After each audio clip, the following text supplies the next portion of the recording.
गुरुर्ब्रह्मा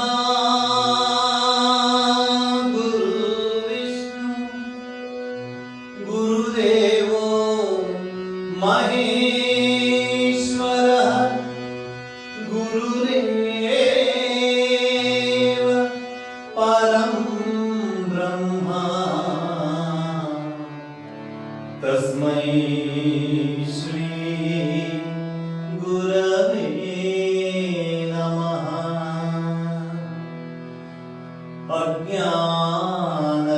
अज्ञानतिमिरान्धस्य ज्ञानाञ्जनशलाकया चक्षुरुन्मीलितं येन तस्मै श्री गुरवे नमः।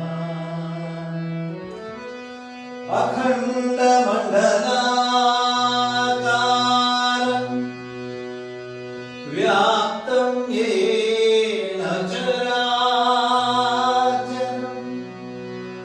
तत्पदं दर्शितं येन तस्मै श्री गुरवे अनेक जन्म संप्राप्त कर्म बंध विदायिने आत्मज्ञान प्रदानेन तस्मै श्री गुरवे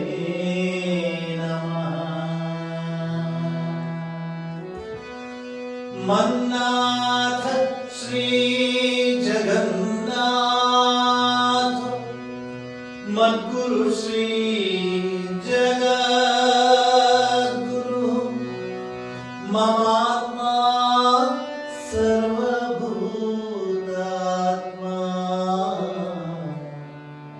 तस्मै श्री गुरवे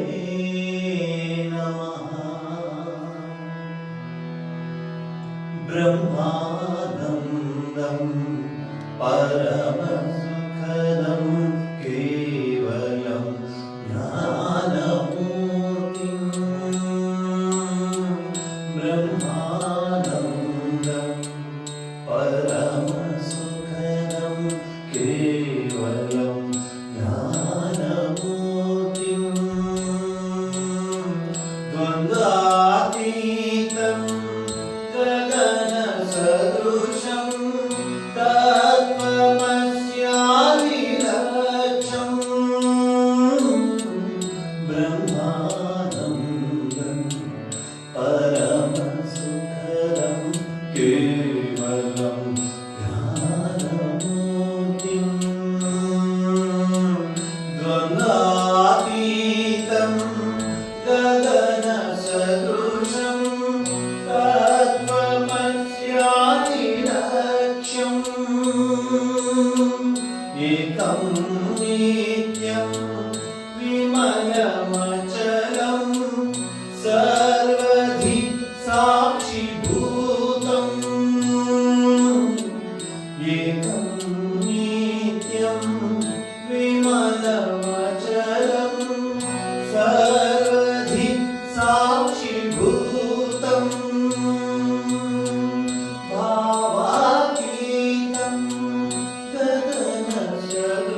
Agni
शिशु शशि नाही यार अंधकार निराकार शिशु शशि नाही यार अंधकार निराकार ऐतना दूरियार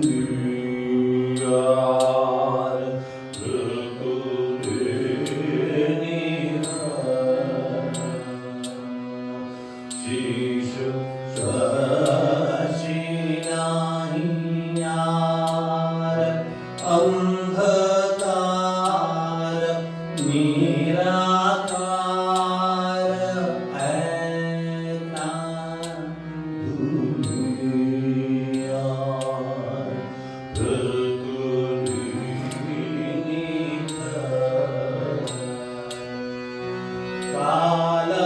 कालबद्ध वर्तमाने कालबद्ध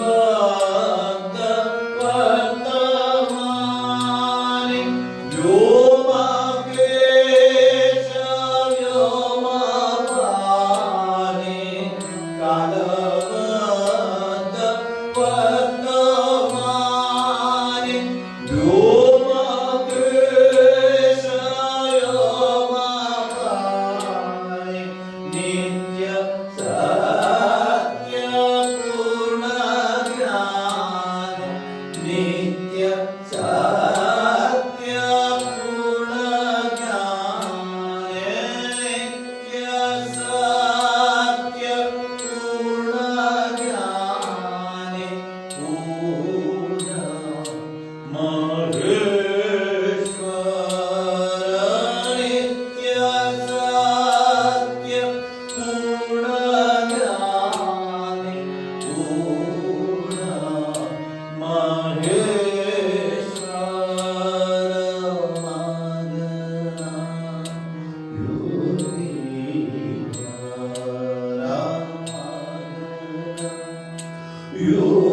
योगीश्वर योगासने ध्याने मगना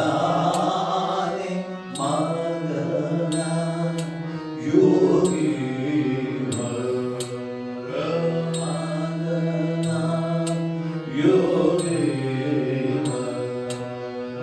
मगना योगीश्वर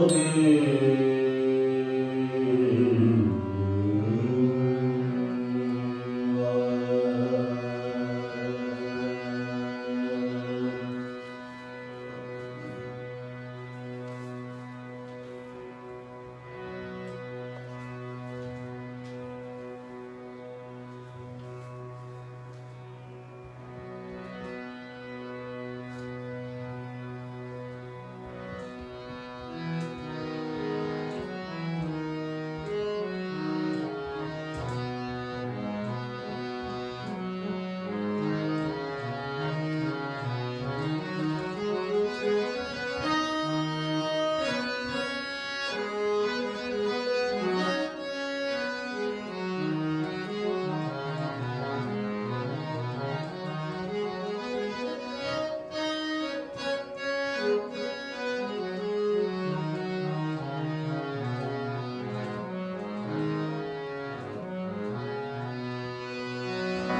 जटामुकुट शीश गंगा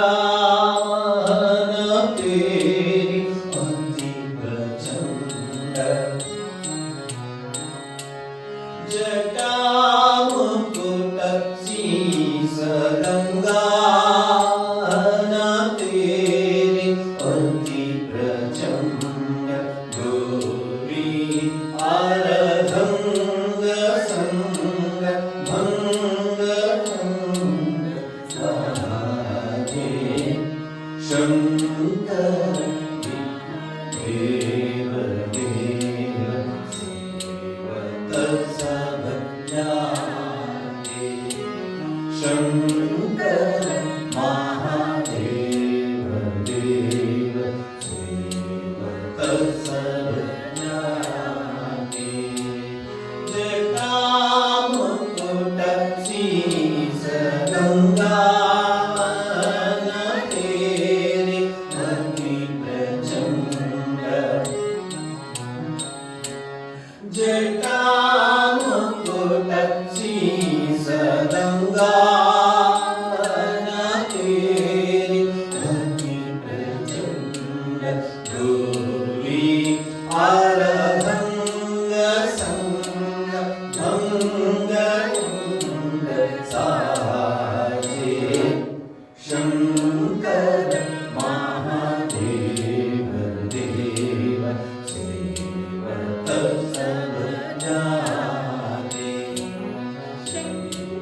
शंकर महादेव देव सेवक सब जागे।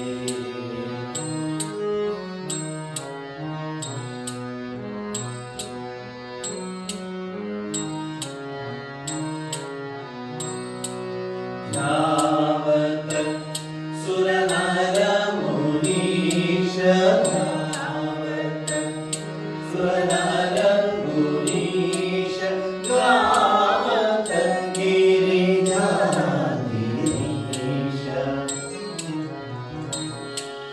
धावत सुर नर मुनीश गावत गिरिजाधीश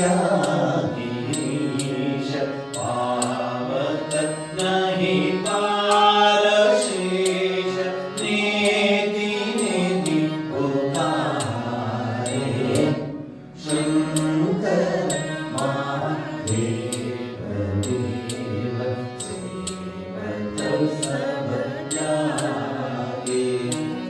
शंकर महादेव देव सेवक सब जागे।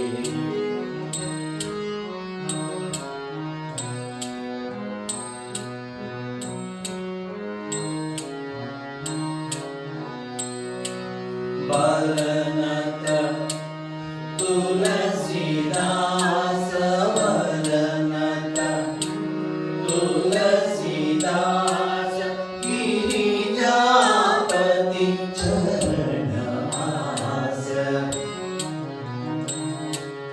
धावत तुलसीदास वरनत तुलसीदास गिरिजापति चरण आस। ऐसे परमेशनाथ भक्त कारण आगे।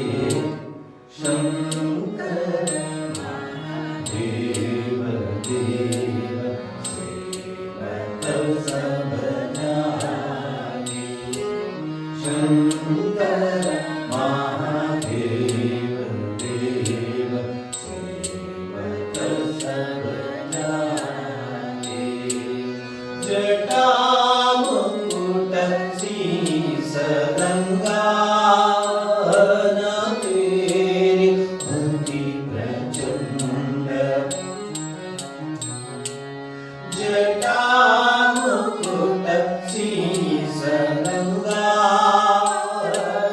तेरी अति प्रचंड गौरी आरभंग संग भंग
देव योगीश्वर महादेव शिव पिनाक हर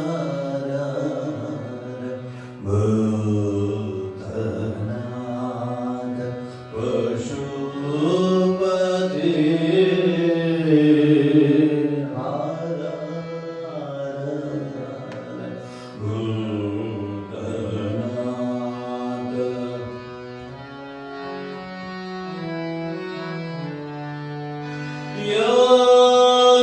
योगीश्वर महादेव योगीश्वर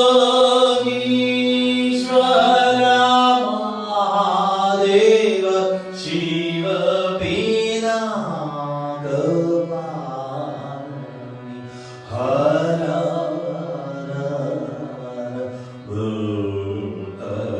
भूतनाथ पशुपते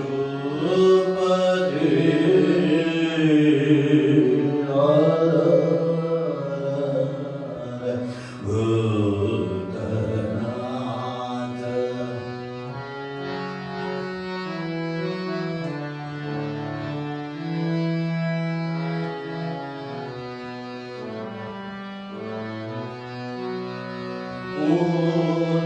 ऊर्ध्वजलत जटाजाल ऊर्ध्वजलत जटाजाल नाचत व्योमकेशाल ऊर्ध्वजलत जटाजाल नाचत व्योमकेशाल सप्तभुवनधर दलाल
ಓಂ ನಮಃ ಶ್ರೀ ಯತಿರಾಜಾಯ ವಿವೇಕಾನಂದ ಸೂರೈ ಸಚ್ಚಿತ್ ಸುಖ ಸ್ವರೂಪಾಯ ಸ್ವಾಮಿನೇ ತಾಪಹಾರಿಣಿ.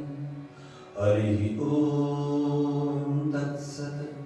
ಶ್ರೀರಾಮಕೃಷ್ಣಾರ್ಪಣಮಸ್ತು.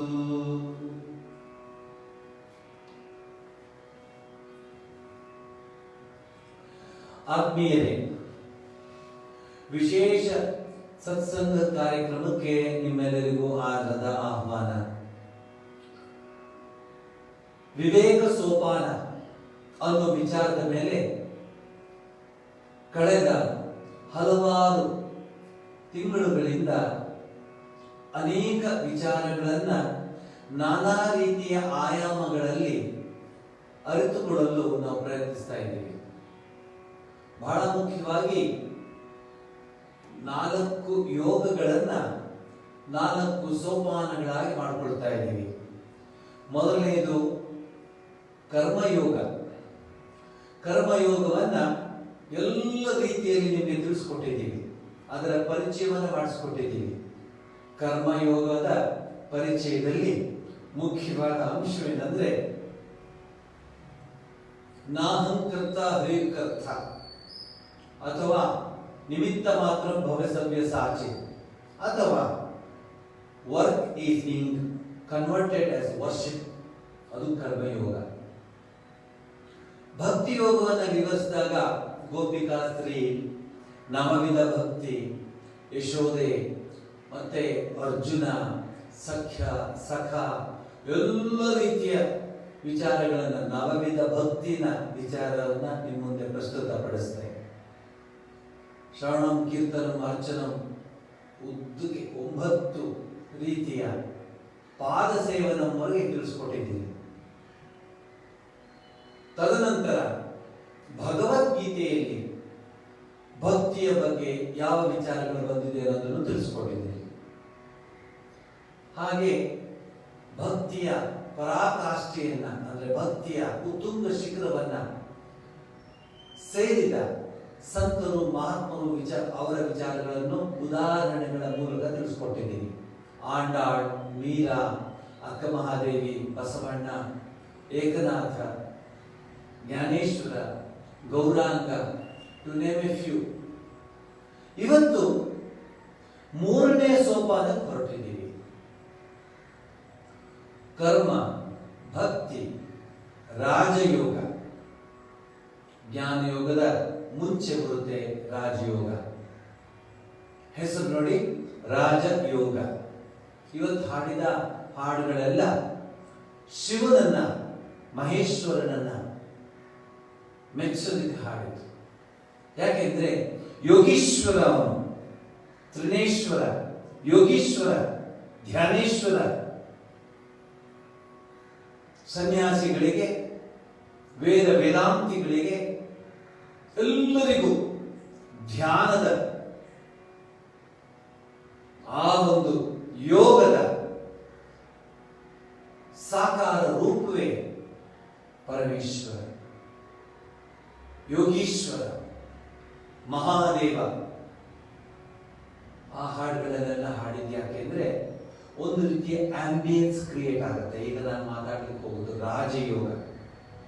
ಯೋಗಗಳಲ್ಲೆಲ್ಲ ರಾಜಯೋಗ ಅಂತ ಹೆಸರು ಪಡ್ಕೊಂಡಿದೆ. ಈ ರಾಜಯೋಗವನ್ನ ಪಾಶ್ಚಿಮಾತ್ಯಕ್ಕೆ ಪ್ರಪ್ರಥಮ ಬಾರಿಗೆ ಸರಳವಾಗಿ ಸಾಮಾನ್ಯ ಮನುಷ್ಯನನ್ನು ಅರ್ಥ ಮಾಡಿಕೊಳ್ಳುವಂತಹ ಒಂದು ವಿಧದಲ್ಲಿ ತಿಳಿಸಿದ ಮಹಾನ್ ಯೋಗೀಶ್ವರ ಸಂತ ಸ್ವಾಮಿ ವಿವೇಕಾನಂದರು.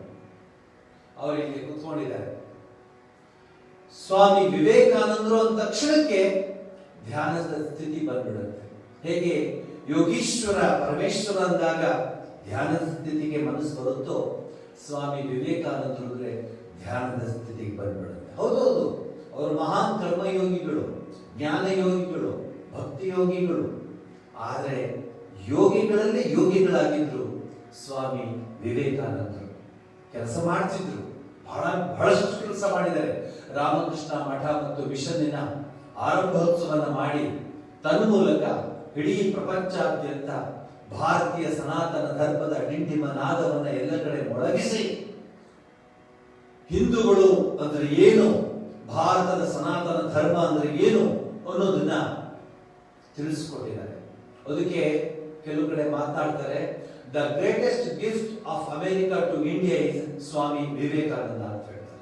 ಯಾಕೆಂದ್ರೆ ಅವರೆಲ್ಲ ಹೋಗಿ ಮಾತಾಡದಿದ್ರೆ ನಮ್ಗೆ ಗೊತ್ತೇ ಆಗ್ತಿರ್ಲಿಲ್ಲ. 1893 ಸೆಪ್ಟೆಂಬರ್ 11ನೇ ತಾರೀಕು ಸಾಯಂಕಾಲದ ಮೊದಲನೆಯ ಒಂದು ಭಾಷಣದಲ್ಲಿ ಕೆಲವೇ ನಿಮಿಷ ಅವರು ಮಾತನಾಡಿದ್ದು. ಆದ್ರೆ ಎಂತಹ ಭಾಷಣ ಅದು!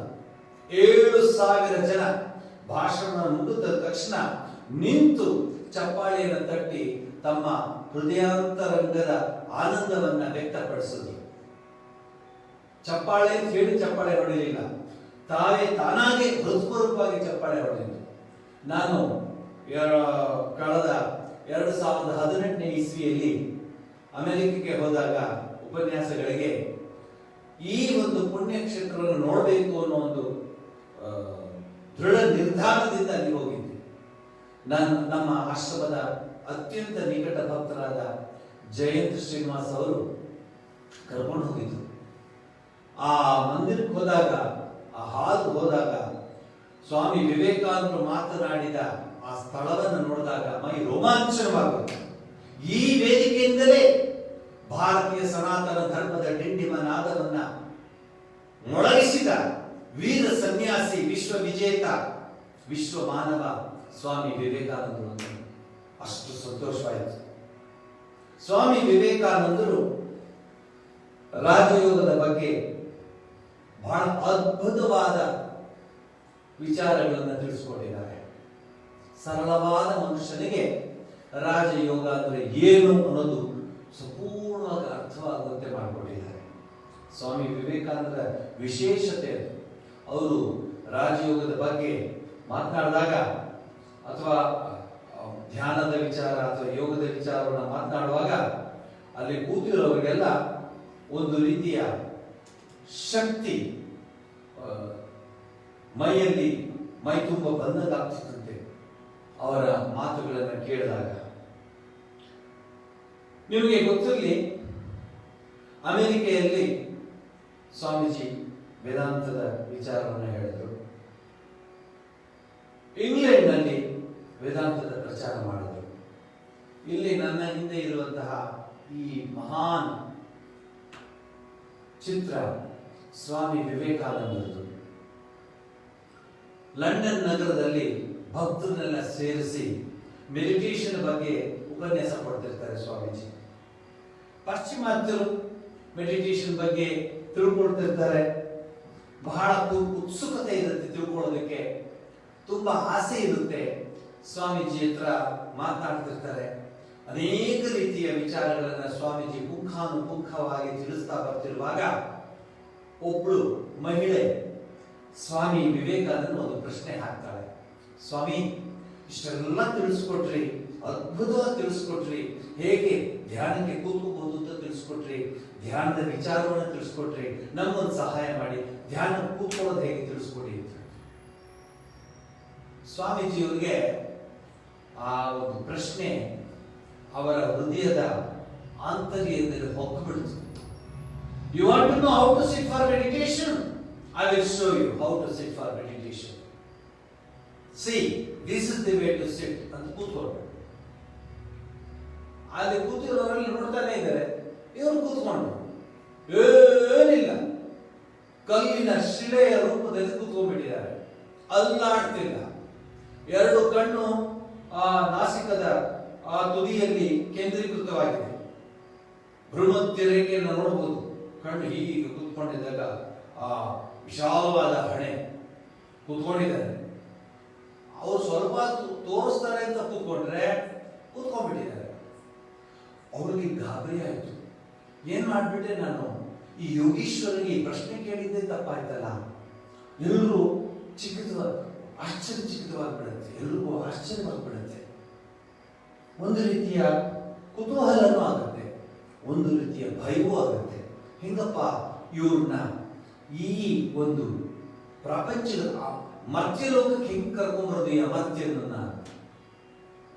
ಆದ್ರೆ ಅದು ಸೈಂಟಿಫಿಕ್ ಮೈಂಡ್ ಇಂಗ್ಲಿಷ್ನವ್ರದ್ದು, ಅಂದ್ರೆ ಬ್ರಿಟಿಷ್ನವ್ರದ್ದು. ಅವರು ಏನೇನು ಮಾಡ್ಬೇಕು ಅಂತ ಯೋಚನೆ ಮಾಡ್ತಾರೆ. ಅಷ್ಟರ ಒಬ್ಳು ಬಹಳ ಬುದ್ಧಿವಂತೆ, ಹತ್ತಿರದಲ್ಲಿ ಒಂದು ಸ್ಟುಡಿಯೋ ಇರುತ್ತೆ, ಅಲ್ಲಿ ಓಡೋಗ್ತಾಳೆ. ಓಡೋಗ್ಬಿಟ್ಟು ಹೇಳ್ತಾಳೆ ಸ್ಟುಡಿಯೋದವ್ರಿಗೆ, ನೋಡಿ ಇವತ್ತು ಒಬ್ಬ ಯೋಗಿ ಬಂದಿದ್ದಾನೆ, ಅವನೊಂದು ಪ್ರಶ್ನೆ ಕೇಳಿದ್ರು ಹೆಂಗಪ್ಪ ಧ್ಯಾನ ಮಾಡೋದು ಅಂತ ಕೂತು ಬಿಟ್ಟಿದ್ದಾನೆ, ಕಲ್ಲು ಕೂತೀನಿ ಸಿಟಿಂಗ್ ಲೈಕ್ ರಾಕ್, ನೀನ್ ಬಾ ಈ ಚಿತ್ರ ನೀನ್ ತೆಗೀರಿ. ಅವನು ಆಶ್ಚರ್ಯವಾಗುತ್ತೆ ಅಂತ ಆಗಿನ ಕಾಲದ್ದು ಡಬ್ಬ ಕ್ಯಾಮ್ರಾ ಎಲ್ಲ ಹಚ್ಕೊಂಡು ಓಡೋಡು ಬರ್ತಾನೆ. ಬಂದ್ಬಿಟ್ಟು ಎಲ್ಲ ರೆಡಿ ಮಾಡಿ ನೋಡ್ತಾನೆ. ಅವರೇ ನೋಡ್ತಿಲ್ಲ ಇವನ್ನ. ಯೂಶಲಿ ಫೋಟೋ ತೆಗಿಬೇಕಾದ್ರೆ ಎಲ್ಲರೂ ನೋಡ್ತಾರಲ್ವಾ, ಇವ್ರು ನೋಡ್ತಾರೆ, ಕ್ಯಾಮ್ರಾ ನೋಡ್ತಾರೆ. ಇವ್ರು ಎಲ್ಲಿ ಅವ್ನು ಏನು ಯಾವ ಆಂಗಲ್ ಅಲ್ಲಿ ನೋಡಿದ್ರು, ಯೋಗಾಸನೆ ಮಹಾಧ್ಯಾನೆ ಮಗ್ನ ಯೋಗಿವರ ಆ ಹಾಡನ್ನಲ್ಲ, ಅದರ ಸಾಕಾರ ರೂಪವೇ ಆ ಫೋಟೋವನ್ನು ತೆಗಿತು. ಅದೇ ಫೋಟೋ ಈಗ ಪ್ರಪಂಚಾದ್ಯಂತ ಆ ಫೋಟೋಗಳು ಹಾಗೇನೆ ಅದರ ಶಿಲಾಮೂರ್ತಿಗಳು, ಅಮೃತ ಶಿಲೆ ಮೂರ್ತಿ ಅಥವಾ ಕಂಚಿಂದು ಅಥವಾ ಮಣ್ಣಿಂದು ಅಥವಾ ಪ್ಲಾಸ್ಟರ್ ಆಫ್ ಪ್ಯಾರಿಸ್ದು ಎಲ್ಲ ನೋಡ್ಬೋದು. ಎಲ್ಲ ಕಡೆ ಇದೇ ಚಿತ್ರ. ಆಮೇಲೆ ಏನಾಗುತ್ತೆ ಹೇಳ್ತೀನಿ ಕೇಳಿ. ಸ್ವಾಮಿ ವಿವೇಕಾನಂದರು ಆ ಯೋಗದ ಬಗ್ಗೆ ಮಾತನಾಡ್ತಾ ಧ್ಯಾನಕ್ಕೆ ಕೂತ್ಕೊಂಡಿರ್ತಾರೆ. ಅವರ ಶಿಷ್ಯ ಬಗ್ಗೆ ಹೇಳಿರ್ತಾರೆ, ನೋಡು ನಾನು ಯಾವಾಗಾದ್ರೂ ಧ್ಯಾನಕ್ಕೆ ಕೂತು ಬಿಟ್ರೆ ನನ್ನ ಕಿವಿಯಲ್ಲಿ ಶಿವಮಂತ್ರವನ್ನ ಹೇಳು ಅಂತ ಹೇಳಿರ್ತಾರೆ. ಗೌರಿನಾಥಂ ವಿಶ್ವನಾಥಂ ಶರಣ್ಯಂ, ಗೌರಿನಾಥಂ ವಿಶ್ವನಾಥಂ ಶರಣ್ಯಂ, ಪೂರ್ಣಚಂದ್ರಂ ದೇವದೇವಂ ನಮಾಮಿ, ಪೂರ್ಣಚಂದ್ರಂ ದೇವದೇವಂ ನಮಾಮಿ ಅಂತ ಕಿವಿಯಲ್ಲಿ ಶಿವಮಂತ್ರವನ್ನು ಹಾಕ್ತಾ ಬಂದಾಗ ಸ್ವಾಮೀಜಿಯವರಿಗೆ ಸ್ವಲ್ಪ ಸ್ವಲ್ಪವಾಗಿ ಬಾಹ್ಯದ ಪ್ರಜ್ಞೆ ಬರುತ್ತೆ. ಶ್ರೀರಾಮಕೃಷ್ಣರು ಮಾತಾಡ್ತಾರೆ, ಅವರ ವಚನವೇದದಲ್ಲಿ ಬರುತ್ತೆ. ಒಬ್ರು ಭಕ್ತರು ಕೇಳ್ತಾರೆ, ಸ್ವಾಮಿ ಠಾಕೂರ್ ಜಗನ್ಮಾತೆಯನ್ನ ಪ್ರಾರ್ಥಿಸ್ತಾ ಇದ್ದಾಗ ಅವರು ಅನ್ಕಾನ್ಶಿಯಸ್ ಆಗ್ಬಿಡ್ತಾರಲ್ವಾ ಅಂತ ಹೇಳ್ತಾರೆ, ಇಂಗ್ಲಿಷ್ ಪದ ಉಪಯೋಗಿಸಕ್ಕೆ. ಆಗ ಶ್ರೀರಾಮಕೃಷ್ಣ ಹೇಳ್ತಾರೆ, ಅನ್ಕಾನ್ಶಿಯಸ್ ಆಗೋದಿಲ್ಲ, he becomes more conscious, super conscious. Unconscious ಅನ್ನೋ ಪದ ತಪ್ಪು. He becomes more aware of the entire universe. He becomes one with the universe. There is nothing. ಅಹಂ ಬ್ರಹ್ಮಾಸ್ಮಿ ಅನ್ನೋ ಪದಕ್ಕೆ ಅರ್ಥವಾಗಿ ಆತ ಧ್ಯಾನ ಕೂತ್ಕೊಂಡಿರ್ತಾರೆ. ಇದು ಇವತ್ತಿನ ರಾಜಯೋಗದ ಅಂದರೆ 3ನೆಯ ಮೆಟ್ಟಲಿನ ಒಂದು ಅಂಶವನ್ನ ಆರಂಭ ಮಾಡ್ತಾ ಇದ್ದೀನಿ. ಜ್ಞಾಪಕ ಇರಲಿ, ಚಿಕ್ಕ ಮಗು ನರೇಂದ್ರ ಆಟ ಆಡ್ತಿರ್ತಾನೆ. ಅವನ ಆಟ ಏನು, ಎಲ್ಲ ಮಕ್ಕಳನ್ನ ಕರ್ಕೊಂಡು ಈಗಿನ ಕಾಲದ ತರ ಲಿಯೋ ಟಾಯ್ಸು, ಲಿಯೋ ಗನ್ಸು, ಆ ಗನ್ಸು ಈ ಗನ್ಸು, AK-47 ಆ ಥರದ್ದಿಲ್ಲ. ಸ್ವಾಮಿ ವಿವೇಕಾನಂದರು ಪುಟ್ಟ ಹುಡುಗ ಆಟ ಆಡ್ತಿರುವಾಗ ಯಾಕೆ ವಿವೇಕಾನಂದರು 1970ನೇ ಇಸ್ವಿವರೆಗೆ 75ನೇ ಇಸ್ವಿವರೆಗೂ ನಾವು ನೋಡ್ತಿದ್ವು ಮಕ್ಕಳ ಆಟ ಎಷ್ಟು ಅದ್ಭುತವಾಗಿ ಆಡ್ತಾ ಇದ್ರು. ಅದರಲ್ಲೊಂದು ಆನಂದ ಇತ್ತು, ಅದರಲ್ಲಿ ಒಂದು ವಿಶೇಷತೆ ಇತ್ತು, ಅದರಲ್ಲಿ ಒಂದು ಪಾಠ ಇತ್ತು. ಈಗ ನಾನು ಮಾತಾಡ್ಲಿಕ್ಕೆ ಹೋಗೋದಿಲ್ಲ, ನೇರವಾಗಿ ಸಬ್ಜೆಕ್ಟ್ ಬರೋಣ. ಮಗು ಆಟ ಆಡ್ತಿರ್ತಾನೆ, ಮಾಡಿ ಮೇಲೆ ಕುಳಿತುಕೊಂಡಾಗ ನೀವು ಇವಾಗಲೂ ನೋಡ್ಬೋದು ಆ ರೂಮ್ಗಳೆಲ್ಲ. ಕಲ್ಕತ್ತಾದಲ್ಲಿ ರಾಮಕೃಷ್ಣ ಮಠ ಮತ್ತು ಮಿಷನ್ನಿನ ಆ ಒಂದು ಸಂಘದ ಅದೊಂದು ಬ್ರಾಂಚ್ ನೋಡ್ಬೋದು. ಆ ಸ್ವಾಮಿ ವಿವೇಕಾನಂದರು ಓಡಾಡಿದ ಸ್ಥಳಗಳನ್ನೆಲ್ಲ ಆ ಕೂತಿದ್ದಾಗ ಎಲ್ಲರೂ ಕೇಳ್ತಾರೆ, ಯಾವ ಆಟ ಆಡೋಣ, ಧ್ಯಾನದ ಆಟ ಆಡೋಣ ಅಂತ ಹೇಳ್ತಾರೆ. ಎಲ್ಲ ಧ್ಯಾನ ಕೂತ್ಕೊಂಡ್ಬಿಡೋಣ ಅಂತ. ವಿವೇಕಾನಂದರಿಗೆ ಚಿಕ್ಕ ಮಗುವಾಗಿದ್ದಾಗ ಅವ್ರ ತಾಯಿ ಕರೀತಾ ಇದ್ದು ಬಿಲೆ ಅಂತ ಕರೆಯೋರು. ಸೊ ಈ ಬಿಲೆ ಕೂತ್ಕೊಂಡಿದ್ದಾನೆ, ಅವನ ಜೊತೆ ಹುಡುಗರೆಲ್ಲ ಕೂತ್ಕೊಂಡಿದ್ದಾರೆ. ಅಷ್ಟರಲ್ಲಿ ಏನಾಗಿದೆ, ಒಂದು ಸರ್ಪ ಬಂದಿದೆ, ಎಲ್ಲೋ ಬಂದಿದೆ, ಬಚ್ಚಲ್ ಇದರಿಂದ ಹತ್ಕೊಂಡು ಪೈಪ್ ಇಟ್ಟಿದ್ದ ಹತ್ಕೊಂಡು ಎಲ್ಲೋ ಬಂದಿದೆ. ಧ್ಯಾನ ಮಾಡ್ತೀವಲ್ಲ, ಅದು ಧ್ಯಾನ ಮಾಡ್ತೀವಿ. ಕಣ್ಣು ಬಿಡೋದು, ಕಣ್ಣು ಮುಚ್ಕೊಳ್ಳೋದು, ಅರ್ಧ ಕಣ್ಣು ಬಿಡೋದು, ಮುಕ್ಕಾಲು ಕಣ್ಣು ಬಿಡೋದು, ಅವ್ರು ನೋಡೋದು, ಇವ್ರು ನೋಡೋದು. ನೀವು ನೋಡಿ ಬೇಕಾದ್ರೆ ಧ್ಯಾನದ ಕ್ಲಾಸಲ್ಲಿ ನೋಡಿ, ಇಲ್ಲಿ ನೋಡಿ ಎಷ್ಟು ರೆಸ್ಟ್ಲೆಸ್ ಆಗಿರ್ತಾರೆ ನೋಡಿ ಧ್ಯಾನದ ಕ್ಲಾಸಲ್ಲಿ. ಧ್ಯಾನಕ್ಕೆ ಕೂತ ಅಂದ್ರೆ ಮುಗೀತು. ನಾನು ಅದನ್ನು ಎಷ್ಟೋ ಸರಿ ತಮಾಷೆಗೆ ಮಾತಾಡ್ತೀನಿ.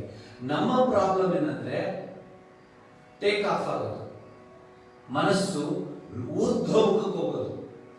ಇಂಥ ಯೋಗಿಗಳ ಪ್ರಾಬ್ಲಮ್ ಏನಂದ್ರೆ ಲ್ಯಾಂಡಿಂಗ್, ಕೆಳಗೆ ಬರುತ್ತಿಲ್ಲ ಅವರು. ನಮ್ದು ಅವ್ರದ್ದು ಇಷ್ಟೇ ವ್ಯತ್ಯಾಸ. ನಮ್ದು ಟೇಕ್ ಆಫ್ ಪ್ರಾಬ್ಲಮ್, ಅವ್ರದ್ದು ಲ್ಯಾಂಡಿಂಗ್ ಪ್ರಾಬ್ಲಮ್. ತಮಾಷೆ ಮಾಡ್ತೀವಿ. ಸ್ವಾಮಿ ವಿವೇಕಾನಂದ ಚಿಕ್ಕ ಹುಡುಗ ಕೂತ್ಕೊಂಡಿದ್ದಾನೆ, ಹಾವು ಬಂದಿದ್ದು ಗೊತ್ತಿಲ್ಲ, ಹಾವು ಹತ್ರ ಇರೋದು ಗೊತ್ತಿಲ್ಲ, ಓಡೋಗ್ಬಿಡ್ತಾರೆ ಹುಡುಗರೆಲ್ಲ. ಓಡೋಗಿ ಅವ್ರ ತಾಯಿ ಹೇಳ್ತಾರೆ, ಅಮ್ಮ ಅಮ್ಮ ಅಮ್ಮ ಏಕ್ ಸಾಥ್ ऐसे गचे ಬೆಂಗಾಲಿ ಭಾಷೆಗೆ, ಅಮ್ಮ ತುರಂತ ಆಶುಲ್ ದೇಖುನ್ কি করে আছেন বিলে ওই বসে আছে ಅಂತ ಕೂತೇ ಇದ್ದಾನೆ ಅವನು. ತಾಯಿಗೆ ಹೃದಯ ಧಬ ಧಬ ಧಬ. ಯಾಕಂದ್ರೆ ಈ ವಿವೇಕಾನಂದ ನರೇಂದ್ರ ಹುಟ್ಟಕ್ಕಿಂತ ಮುಂಚೆ ತಾಯಿ ಶಿವನಲ್ಲಿ ಪ್ರಾರ್ಥನೆ ಮಾಡ್ಕೊಂಡಿದ್ರು, ನನಗೆ ಒಬ್ಬ ಪುರುಷನನ್ನ, ಒಬ್ಬ ಹುಡುಗನನ್ನ ಕೊಡಿಸು, ಒಬ್ಬ ಗಂಡು ಮಗುವನ್ನ ಕೊಡು. ಆ ಗಂಡು ಮಗು ಹೇಗಿರ್ಬೇಕು ಅಂದ್ರೆ ನಿನ್ನ ಆ ವಿಚಾರಧಾರೆಗಳು, ನಿನ್ನ ಶಕ್ತಿ ಆ ಹುಡುಗರಲ್ಲಿ ತುಂಬಿರ್ಬೇಕು ಅಂತ ಹೆದರ್ಕೊಂಡ್ಬಿಡ್ತಾಳೆ. ಓಡೋರು ಬಂದು ನೋಡ್ತಾಳೆ, ಉದೇ ನನ್ನ ಧ್ಯಾನಕ್ಕೆ.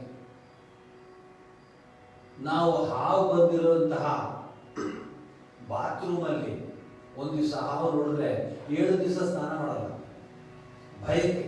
ಹಾವು ಹಾವು ಹಾವು ಇಲ್ಲೇ ಹಾವು ಬಂದು ಹೋಗಿದೆ, ನೀ ಕೂತಿದ್ದಾನೆ ಕರ್ಕೂತ್ ಹಾಗೆ. ಆವಾಗಲೇ ಗೊತ್ತಾಗುತ್ತೆ ಬೆಳೆಯುವ ಸಿರಿ, ಮೊಳಕೆಯ ಸಿರಿ, ಆ ಬೆಳೆಯುವ ಪೈರು ಮೊಳಕೆಯಲ್ಲೇ ಗೊತ್ತಾಗುತ್ತೆ, ಅದರ ವಿಶೇಷತೆ ಗೊತ್ತಾಗುತ್ತೆ. ಹೀಗೆ ಸ್ವಾಮಿ ವಿವೇಕಾನಂದರು ನಮಗೆ, ಸಾಧುಗಳಿಗೆ, ಸಂತರಿಗೆ, ಮಹಾತ್ಮರಿಗೆ, ಭಕ್ತರಿಗೆ ರಾಜಯೋಗದ ಮಹಾನ್ ರಾಜಯೋಗಿಯೇ ನಮ್ಮ ಕಣ್ಣ ಮುಂದೆ ಇದ್ದಾರೆ. ಯೋಗೀಶ್ವರನ ಕಾಣ್ತಾರೆ ಸ್ವಾಮಿ ವಿವೇಕಾನಂದ.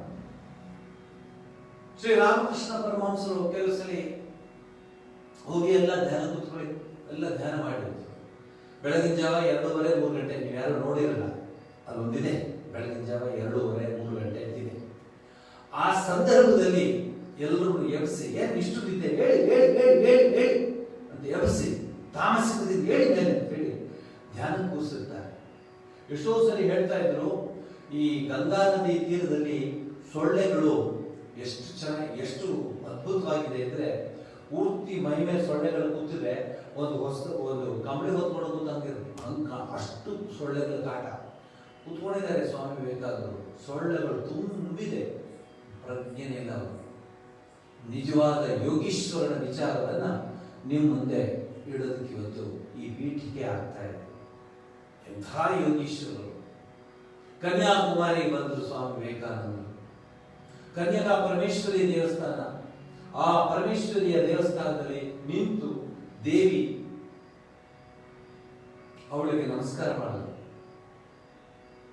ಅವಳಿಗೆ ನಮಸ್ಕಾರ ಮಾಡಿ ದೋಣಿಯೊಂದಿಗೆ ಕರೆದ್ರು, ನೋಡಪ್ಪ ನನ್ನನ್ನ ಆ ಮಧ್ಯ ಕಪ್ಪಗಿದೆಯಲ್ಲ ಬಂಡೆ, ಅಲ್ಲಿಗೆ ಕರ್ಕೊಂಡು ಹೋಗುದು.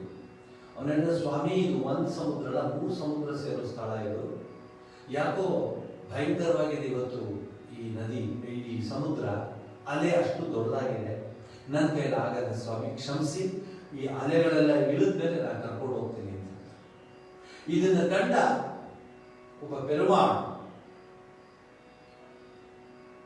ನೋಡಿ ಅವನು ಮುಂದೆ ಬರೀತಾನೋ ಅವನ ಜೀವನದಲ್ಲಿ ಈ ರೀತಿ ನಡೀತು, ನಾನು ನೋಡಿದೆ ಅಂತ. ಸ್ವಾಮಿ ವಿವೇಕಾನಂದರು, ಸರಿ ನೀನು ಬರೋದಕ್ಕೆ ಆಗೋದಿಲ್ವ? ಇಲ್ಲ. ಬಟ್ಟೆಯನ್ನೆಲ್ಲ ತಲೆ ಮೇಲೆ ಪೇಟವಾಗಿ ಕಟ್ಟಿಕೊಂಡು ಸನ್ಯಾಸಿ ಧುಮುಕ್ತಾರೆ. GS ರುದ್ರರು ಒಂದು ಹಾಡಲ್ಲಿ ಬರೆದಿದ್ದಾರೆ ಅದನ್ನು. ಧುಮುಕಿದನು, ಈಜಿದನು, ಮೆಟ್ಟಿದನು, ಕಲ್ಲು ಬಂಡೆಯನ್ನು ಮೆಟ್ಟಿ ನಿಂತ್ಕೊಂಡ.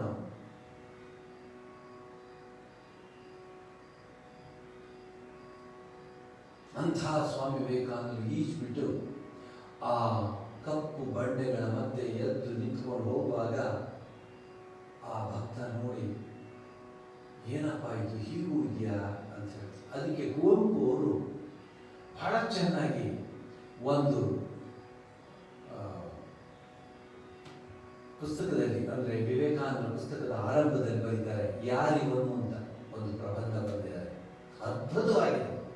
ಪಕ್ಷಿಗಳು ಹಾಕ್ತಾ ನೋಡುತ್ತದೆ ಯಾರಿವನು ಅಂತ, ಅರ್ಚಕರು ಹೋಗ್ತಾರೆ ಯಾರಿವನು ಅಂತ, ತಿಮಿಂಗಲು ಮೀನುಗಳು ರಾಶಿಗಳೆಲ್ಲ ನೋಡುತ್ತದೆ ಯಾರಿವನು ಅಂತ, ತಂಗಾಳಿ ಕೇಳುತ್ತದೆ ಯಾರಿವನು ಅಂತ. ಇವತ್ತಿಗೂ ಆ ಕುವೆಂಪು ಅವರು ಬರೆದಿರುವಂತಹ ಯಾರಿವನ್ನ ಓದಬಿಟ್ಟು ಅನೇಕ ಜನ ರಾಮಕೃಷ್ಣಾಶ್ರಮಕ್ಕೆ ಸೇರಿದ್ದುಂಟು. ಅದ್ರಲ್ಲಿ ನಾನು ಯಾರಿವನು ಅಂತ ಈಗಲೂ ಅದು ಓದ್ತಿದ್ರೆ ಮೈ ರೋಮಾಂಚನವಾಗುತ್ತೆ. ಇದನ್ನ ಯುವಕರು ಓದಕ್ಕೆ ಹೇಳಬೇಕು. ಎಷ್ಟು ಟಿವಿ ನೋಡಿದ್ರು, ಎಷ್ಟು ಮೊಬೈಲ್ ನೋಡಿದ್ರು ಜೀವನದಲ್ಲಿ ಏನೂ ಪ್ರಯೋಜನ ಆಗೋದಿಲ್ಲ. ಇದನ್ನು ಓದಬೇಕು. ಓದೋ ಅಭ್ಯಾಸವೇ ಬಿಟ್ಬಿಟ್ಟಿದ್ದಾರೆ ಜನ. ನಾನು ನೆನ್ನೆ ಒಬ್ಬರ ಹತ್ರ ಮಾತಾಡ್ತಾ ಇದ್ದೇನೆ. ನಾವು ಸ್ಕೂಲ್ಗೆ ಹೋಗುವಾಗ ಸ್ಕೂಲಿಂದ ಬಂದು ಆಟ ಎಲ್ಲ ಆದ್ಮೇಲೆ ಏನಾದ್ರೂ ಒಂದು ಓದ್ಬೇಕಾದ್ರೆ ಈ ಪುಸ್ತಕ ಪ್ರತಿ ಸರಿನೂ ಪರೀಕ್ಷೆ ಆದ್ಮೇಲೆ ರಜಾ ಹಾಲಿಡೇಸ್ ಇರುತ್ತಲ್ಲ, ಇನ್ನು ಟೆಕ್ಸ್ಟ್ ಬುಕ್ ಸಹವಾಸ ಬೇಡ ಅಂದ್ಬಿಟ್ಟು ಲೈಬ್ರರಿ, ಸೆಂಟ್ರಲ್ ಲೈಬ್ರರಿ ಹೋಗಿ ಸೈನ್ಸ್ ಬುಕ್ಸು, ಸಂಗೀತದ ಬುಕ್ಸು, ಆರ್ಟ್ಸ್ ಬುಕ್ಸು ಅಥವಾ ಸಂತರ ಮಹಾತ್ಮ ಪುಸ್ತಕ ತಗೊಂಡು ಓದ್ತಾ ಇದ್ವು ನಾವು.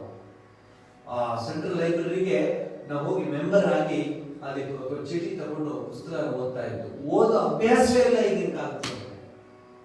ಆ ಅಭ್ಯಾಸ ಇಲ್ಲಿ ಓದುವಂತಹ ಆ ಒಂದು ಸಹನೆ ಇಲ್ಲ. ಇನ್ನು ಇವರಿಗೆ ನಾವು ಯಾರಿವನು ಅನ್ನೋದನ್ನು ಹೆಂಗೆ ಹೇಳೋಣ?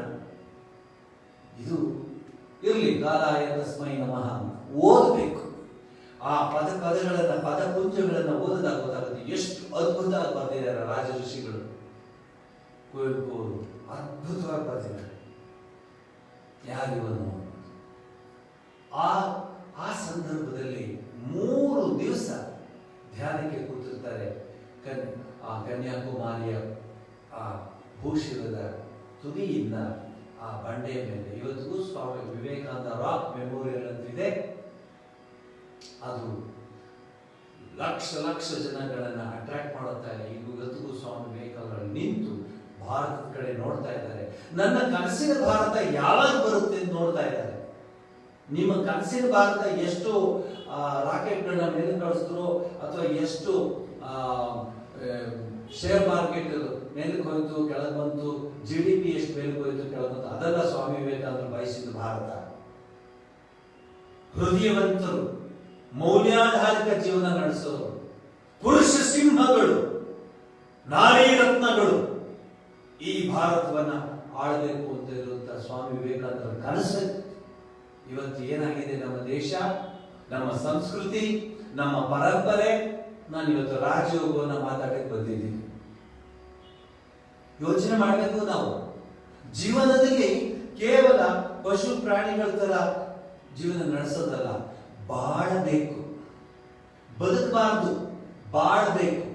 ಬದುಕ್ತಿದ್ರೆ ಉಪ್ಪಿನಕಾಯಿರುವ ಹುಳಾನು ಬದುಕುತ್ತೆ. ಬಾಳದ ಮನುಷ್ಯ ಬಾಳ್ತಾನೆ. ಎಲ್ಲ ಮೌಲ್ಯಗಳನ್ನ ಜೀವನ ಅಳವಡಿಸ್ಕೊಳ್ತಾರೆ. ಕಷ್ಟವಾಗತ್ತೆ, ಸುಲಭ ಅಲ್ಲ. ಕ್ಷುರಸ್ಯುಧಾರ ನಿಶಿತ ದುರತೆಯ ದುರ್ಗಮ ಪಥಸ್ತತ್ ಕವಯೋ ವದಂತಿ. ಉಪನಿಷತ್ತರ ವಾಕ್ಯ ಹೇಗಿದೆ?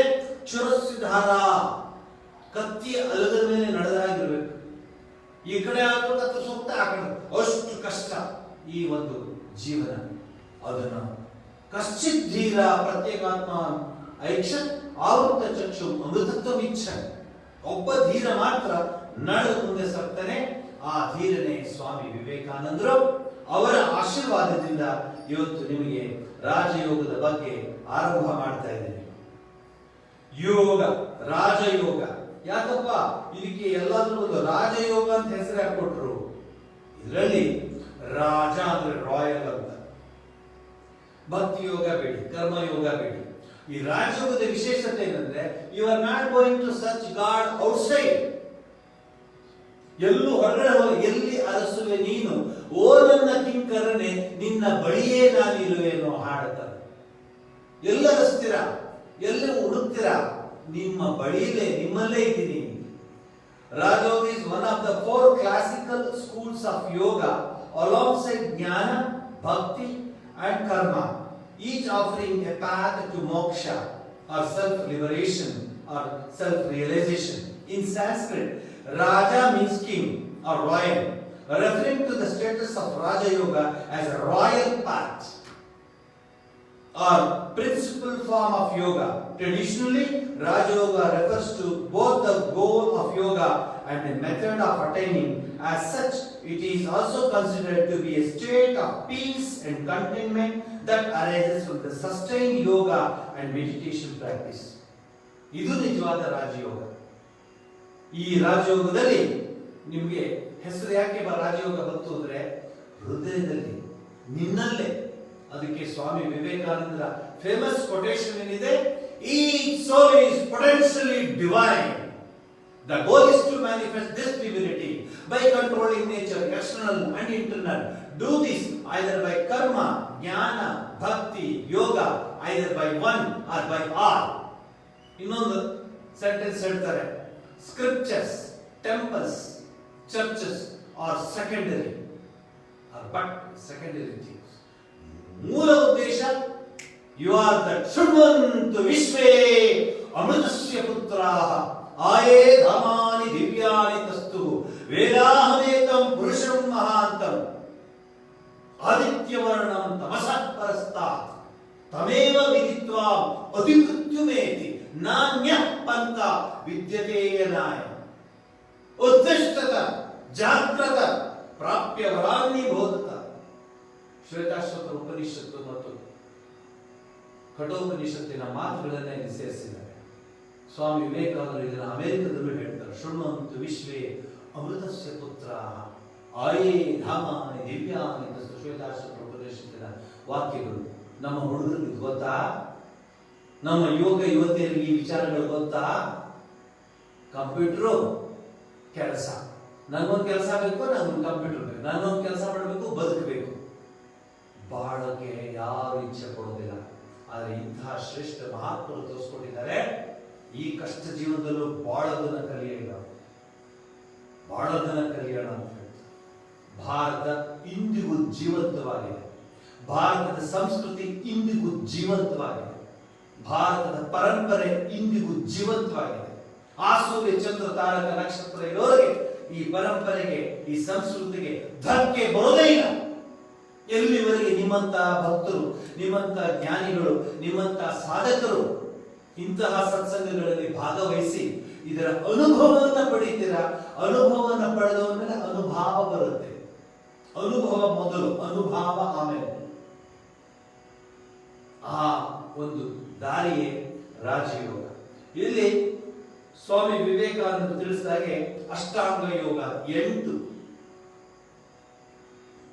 ಹಂತಗಳಿರುತ್ತೆ. ಯಮ, ನಿಯಮ, ಆಸನ, ಪ್ರಾಣಾಯಾಮ, ಪ್ರತ್ಯಾಹಾರ, ಧಾರಣ, ಧ್ಯಾನ, ಸಮಾಧಿ. ಒಂದೊಂದು ಹಂತಕ್ಕೆ ಕರ್ಕೊಂಡು ಹೋಗುತ್ತೆ. ಸ್ವಾಮಿ ವಿವೇಕಾನಂದರು ಅದ್ಭುತವಾಗಿ ಇದನ್ನ ತಮ್ಮ ರಾಜಯೋಗದ ಆ ಒಂದು ಸಂಗ್ರಹದಲ್ಲಿ ತಿಳಿಸ್ಕೊಟ್ಟಿದ್ದಾರೆ. ಸ್ವಾಮಿ ವಿವೇಕಾನಂದರು ಯಾವ ರೀತಿ ತಿಳಿಸಿದ್ರು, ಏನದು ರಾಜಯೋಗದ ಮರ್ಮ, ಯಾಕದನ್ನ ರಾಜಯೋಗ ಅಂತ ಕರೆದ್ರು ಅನ್ನೋದನ್ನ ನಿಮ್ಗೆ ತಿಳಿಸ್ಕೊಟ್ಟೆ. Royal path. ಇಲ್ಲಿ ಇನ್ನೊಂದು ಬಹಳ ಅದ್ಭುತವಾಗಿ ಒಂದು ಕಡೆ ಬರೀತಾರೆ, ಒಬ್ರು ರೈಟರ್ ಬರೀತಾರೆ, ಅದು ಬಹಳ ಚೆನ್ನಾಗಿದೆ. ಅದರ ನಿಮ್ಮ ಮುಂದೆ ಅದನ್ನ ಹೇಳಿದಾಗ ನನಗೆ ಅನ್ಸುತ್ತೆ ಇದು ನಿಜಕ್ಕೂ ಈ 3ನೇ ಹಂತ ಬಹಳ ಅದ್ಭುತವಾಗಿರುವಂತಹ ಹಂತ.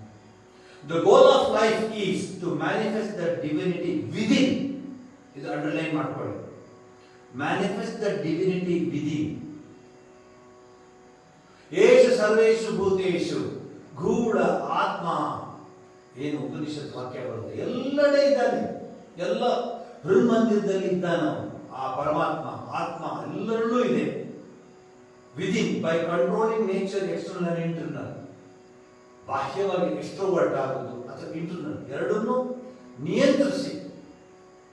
ಯುಜ್ ಧಾತುವಿಂದ ಯೋಗ ಅಂತ ಬಂದಿರುವುದು. ಯುಜ್ ಧಾತು ಯೋಗ, ಟು ಜಾಯಿನ್ ಅಂತ ಅರ್ಥ. ಸಂಸ್ಕೃತದಲ್ಲಿ ಯೋಗ ಅಂದ್ರೆ ಅದರ ಧಾತು ಹೋಗ್ತಾರೆ, ಸಂಸ್ಕೃತ ಬಲ್ಲವರು ಗೊತ್ತಾಗುತ್ತೆ. ಧಾತು ಯುಜ್ ಧಾತು, ಟು ಜಾಯಿನ್. ಜೀವಾತ್ಮ ಮತ್ತು ಪರಮಾತ್ಮನ ಸೇರಿಸೋದು, ಅಣು ಮತ್ತು ಬ್ರಹ್ಮಾಂಡವನ್ನು ಸೇರಿಸೋದು, ಇದಕ್ಕೆ ಯೋಗ ಅಂತ ಹೇಳ್ತಾರೆ. ಯೋಗ ಅಂತ ಕರ್ಕಳಗಾಗಿ ನಿಂತ್ಕೊಳ್ಳೋದು ಅನ್ಕೊಂಡ್ಬಿಡ್ತಾರೆ ಜನ. ಅದಕ್ಕೆ ಪಾರ್ಟ್ ಆಫ್ ಇಟ್ ಅಷ್ಟೇ. ನಿಜವಾದ ಯೋಗ ಅಂದ್ರೆ ಜೀವಾತ್ಮ ಮತ್ತು ಪರಮಾತ್ಮನ ಆ ಒಂದು ಸಂಯೋಗವೇ ಯೋಗ. ಹೇಳ್ತಾರೆ ಇಲ್ಲಿ, this important observation of Swami holds the key to unlock the doors of Rajayoga. ಈಗ ನಿಮ್ಗೆ ಮನೆ ಒಳಗೆ ಏನಿದೆ ಅಂತ ಗೊತ್ತಾದ ಮೇಲೆ ಮನೆ ಒಳಗಡೆ ಐಶ್ವರ್ಯ ತುಂಬಿದೆ. ಐಶ್ವರ್ಯನ ಪಡಿಬೇಕಾದ್ರೆ ಮನೆಯ ಬೀಗದ ಆ ಲಾಕ್ ನ ಓಪನ್ ಮಾಡಬೇಕು. ಇದು ಬಹಳ ಚೆನ್ನಾಗಿ ಬರೀತಾರೆ, this is the key to unlock the doors of Rajayoga. ತಿಳ್ಕೊಂಡ್ಬಿಟ್ರೆ ಇಲ್ಲೇ ಇದ್ದೇನೆ, ಐ ಆಮ್ ದ ಪೊಟೆನ್ಶಿಯಾಲಿಟಿ ನನ್ನಲ್ಲಿದೆ, ನನ್ನೆಲ್ಲ ಶಕ್ತಿ ಇದೆ, ನಾನೇ ಸರ್ವಸ್ವ. ಇಲ್ಲ ಅಹಂಕಾರದಲ್ಲಿ ಹೇಳೋದಲ್ಲ, ಅರ್ಥ ಮಾಡ್ಕೊಂಡು ಹೇಳೋದು, ಅರ್ಥೈಸಿಕೊಂಡು ಹೇಳೋದು. ಇದು ರಾಜಯೋಗದ ಮೊದಲನೇ ಹೆಜ್ಜೆ. ಹೇಳ್ತಾರೆ, ಥರ್ಡ್ ಸ್ಟೆಪ್ ಆಫ್ ವಿವೇಕ ಸೋಪಾನ ಇದು. Just as the mountain climbers need to carry oxygen as they ascend the heights, so also the seekers of truth need to conserve and control their pranic energy.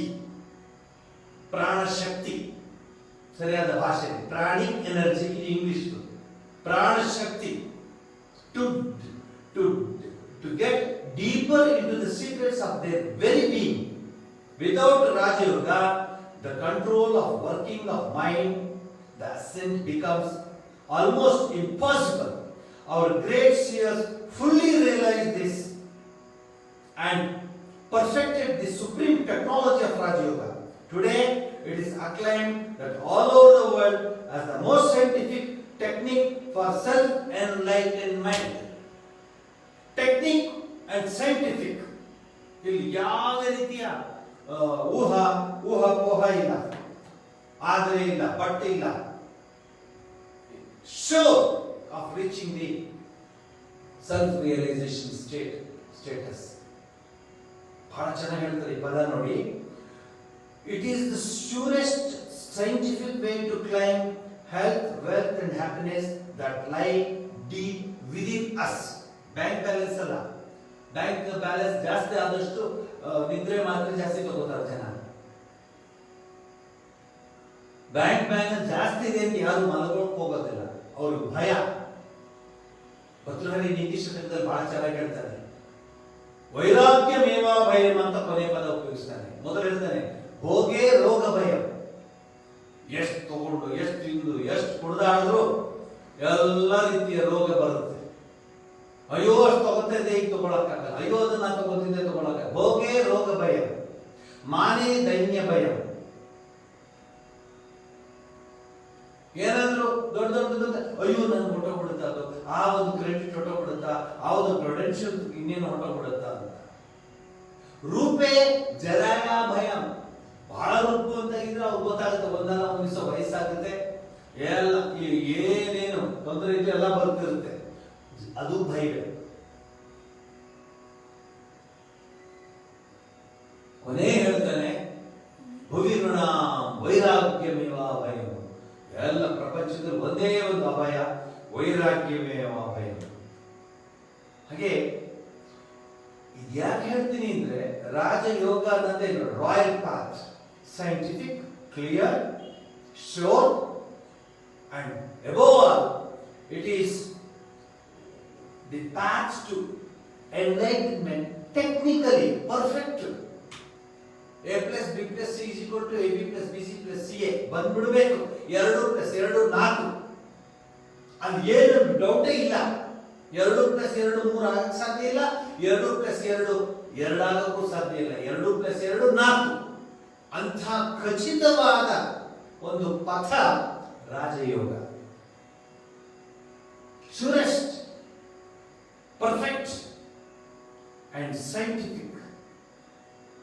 ಇಲ್ಲಿ ಯಾವುದೇ ರೀತಿಯ ನಿಮಗೆ ಅನುಮಾನದ ಆ ಹುತ್ತ ನಿಮಗೆ ಕಾಣೋದಿಲ್ಲ. ಇಲ್ಲಿ ನಿಜವಾದ ಅರ್ಥದಲ್ಲಿ ರಾಜಯೋಗವನ್ನ Swami Vivekananda ತಿಳಿಸ್ಕೊಡ್ತಾರೆ.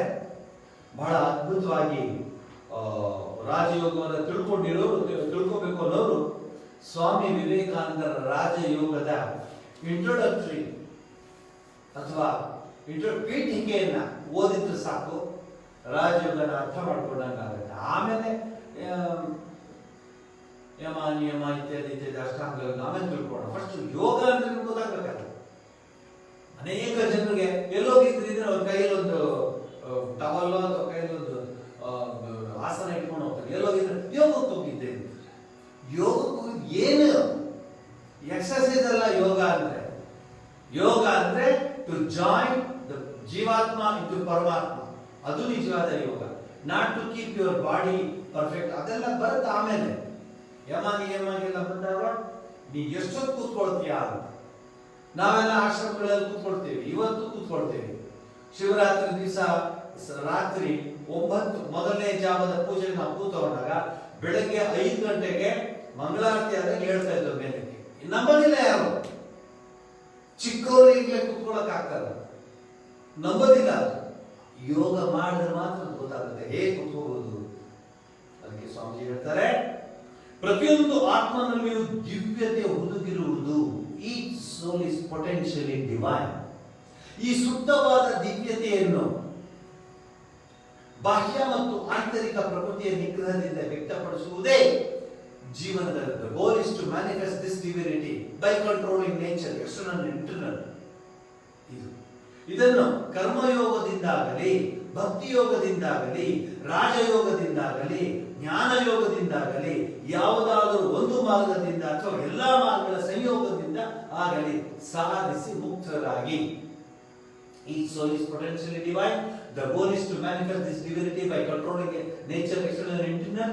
Do this. Swami Vivekananda ಪದ ಇದೆ. Do this either by karma, jnana, bhakti or raja yoga. Either by one or by all. And be free, ಮುಕ್ತರಾಗಿ. ಇನ್ನೊಂದು ಪದ ಹೇಳ್ತಾರೆ, this is the gist of dharma. ಸಿದ್ಧಾಂತ, ನಂಬಿಕೆ, ಬಾಹ್ಯಾಚಾರ, ಪವಿತ್ರ ಗ್ರಂಥ, ದೇವಸ್ಥಾನ, ವಿಗ್ರಹ ಇವೆಲ್ಲ ಗೌಣ. They are secondary. Books, scriptures, temples, churches are nothing but secondary ಅಂತ ಹೇಳ್ತಾರೆ. ಗೌಣ, ಸೆಕೆಂಡರಿ. ಇದು ರಾಜಯೋಗದ ಹೊಸ್ತಲಲ್ಲಿ ತಿಳ್ಕೋಬೇಕಾದಂತ ವಿಚಾರ. ಹೊಸ್ತಲು, you are just standing the threshold of Rajayoga. ರಾಜಯೋಗದ ಅರ್ಥವನ್ನ ನಿಮ್ಗೆ ಹೇಳಿದ್ದೀನಿ, ಯಾಕೆ ಅದನ್ನ ರಾಜಯೋಗ ಅಂತ ಕರೀತಾರೆ ಅಂತ. ತದನಂತರ ಸ್ವಾಮಿ ವಿವೇಕಾನಂದರು ಯಾವ ರೀತಿ ರಾಜಯೋಗದ ಬಗ್ಗೆ ಮಾತನಾಡಿದ್ರು, ಅವರ ಅನಿಸಿಕೆಗಳನ್ನ ಹೇಗೆ ಅವರು ಕ್ರೋಢೀಕರಿಸಿ ಜಿಸ್ಟ್ ಆಫ್ ರಾಜಯೋಗವನ್ನು ತಿಳಿಸ್ಕೊಟ್ರು ಜಗತ್ತಿಗೆ. ಅಲ್ಲಿವರೆಗೆ ರಾಜಯೋಗದ ಬಗ್ಗೆ ಅಷ್ಟು ಗೊತ್ತಿರಲಿಲ್ಲ ಜನಗಳಿಗೆ. ಇವತ್ತು ದಿವಸ ನಮ್ಮ ನೆಚ್ಚಿನ ಪ್ರಧಾನಿ ಮಂತ್ರಿ ನರೇಂದ್ರ ಮೋದಿ ಅವರಿಂದ ಇಂಟರ್ನ್ಯಾಷನಲ್ ಯೋಗ ಡೇ ಬಂದೇ ಬಿಡ್ತು. ಜೂನ್ 6ನೇ ತಾರೀಕು ಇಂಟರ್ನ್ಯಾಷನಲ್ ಯೋಗ ಡೇ. ಇಡೀ ವರ್ಲ್ಡ್ ಅಲ್ಲಿ ಯೋಗದ ದಿವಸ ಅಂತ ಹೇಳ್ತಾರೆ. ನಾನು ನೋಡಿದ್ದೀನಿ, ಬೇರೆ ಬೇರೆ ದೇಶಕ್ಕೆ ನಾವು ಹೋದಾಗ ನೋಡಿದ್ದೀನಿ ಯೋಗದ ಕ್ಲಾಸ್ಗೆ ಹೇಗೆ ಜನ ಬರ್ತಾರೆ ಅಂತ.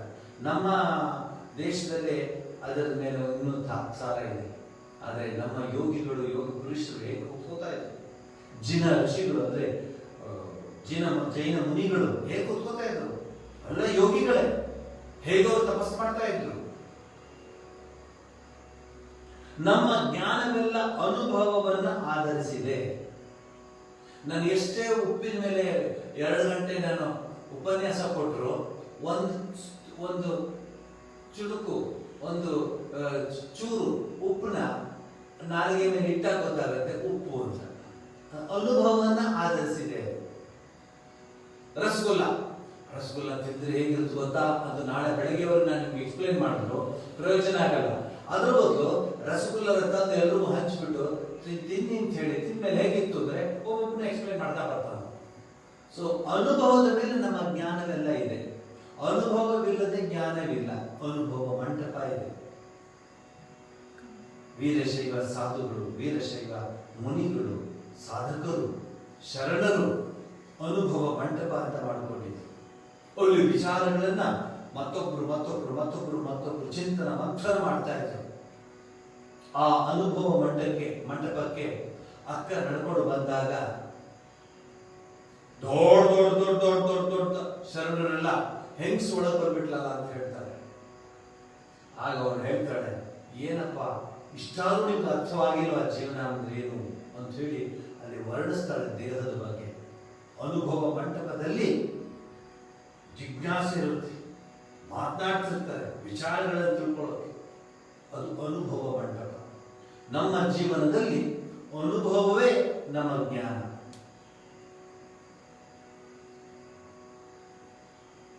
ಬಿಸಿ ಮುಟ್ಟಿರುತ್ತೆ, ಒಂದು ತಟ್ಟೆ ಬಿಸಿಯಾಗಿರುತ್ತೆ ಅನ್ಕೊಳ್ಳಿ. ಬಿಸಿ ಮುಟ್ಟಿದ ಮೇಲೆ ಅವನ ಜೀವನ ಪರ್ಯಂತ ನೇರ ಕೈ ಇಡೋದಿಲ್ಲ ತಟ್ಟೆಗೆ. ಒಂದ್ಸರಿ ಯೋಚನೆ ಮಾಡ್ತಾನೆ, ಯಾಕಂದ್ರೆ ಅನುಭವದ ಜ್ಞಾನ ಇರುತ್ತದೆ. ಹಾಗೇನೆ ಮುಳ್ಳು ನಡೆಯುವಾಗ ಕಾಲದ ಮುಳ್ಳು ಚುಚ್ಚುತ್ತೆ, ಮುಳ್ಳು ತಗ್ದಿರ್ತಾನೆ.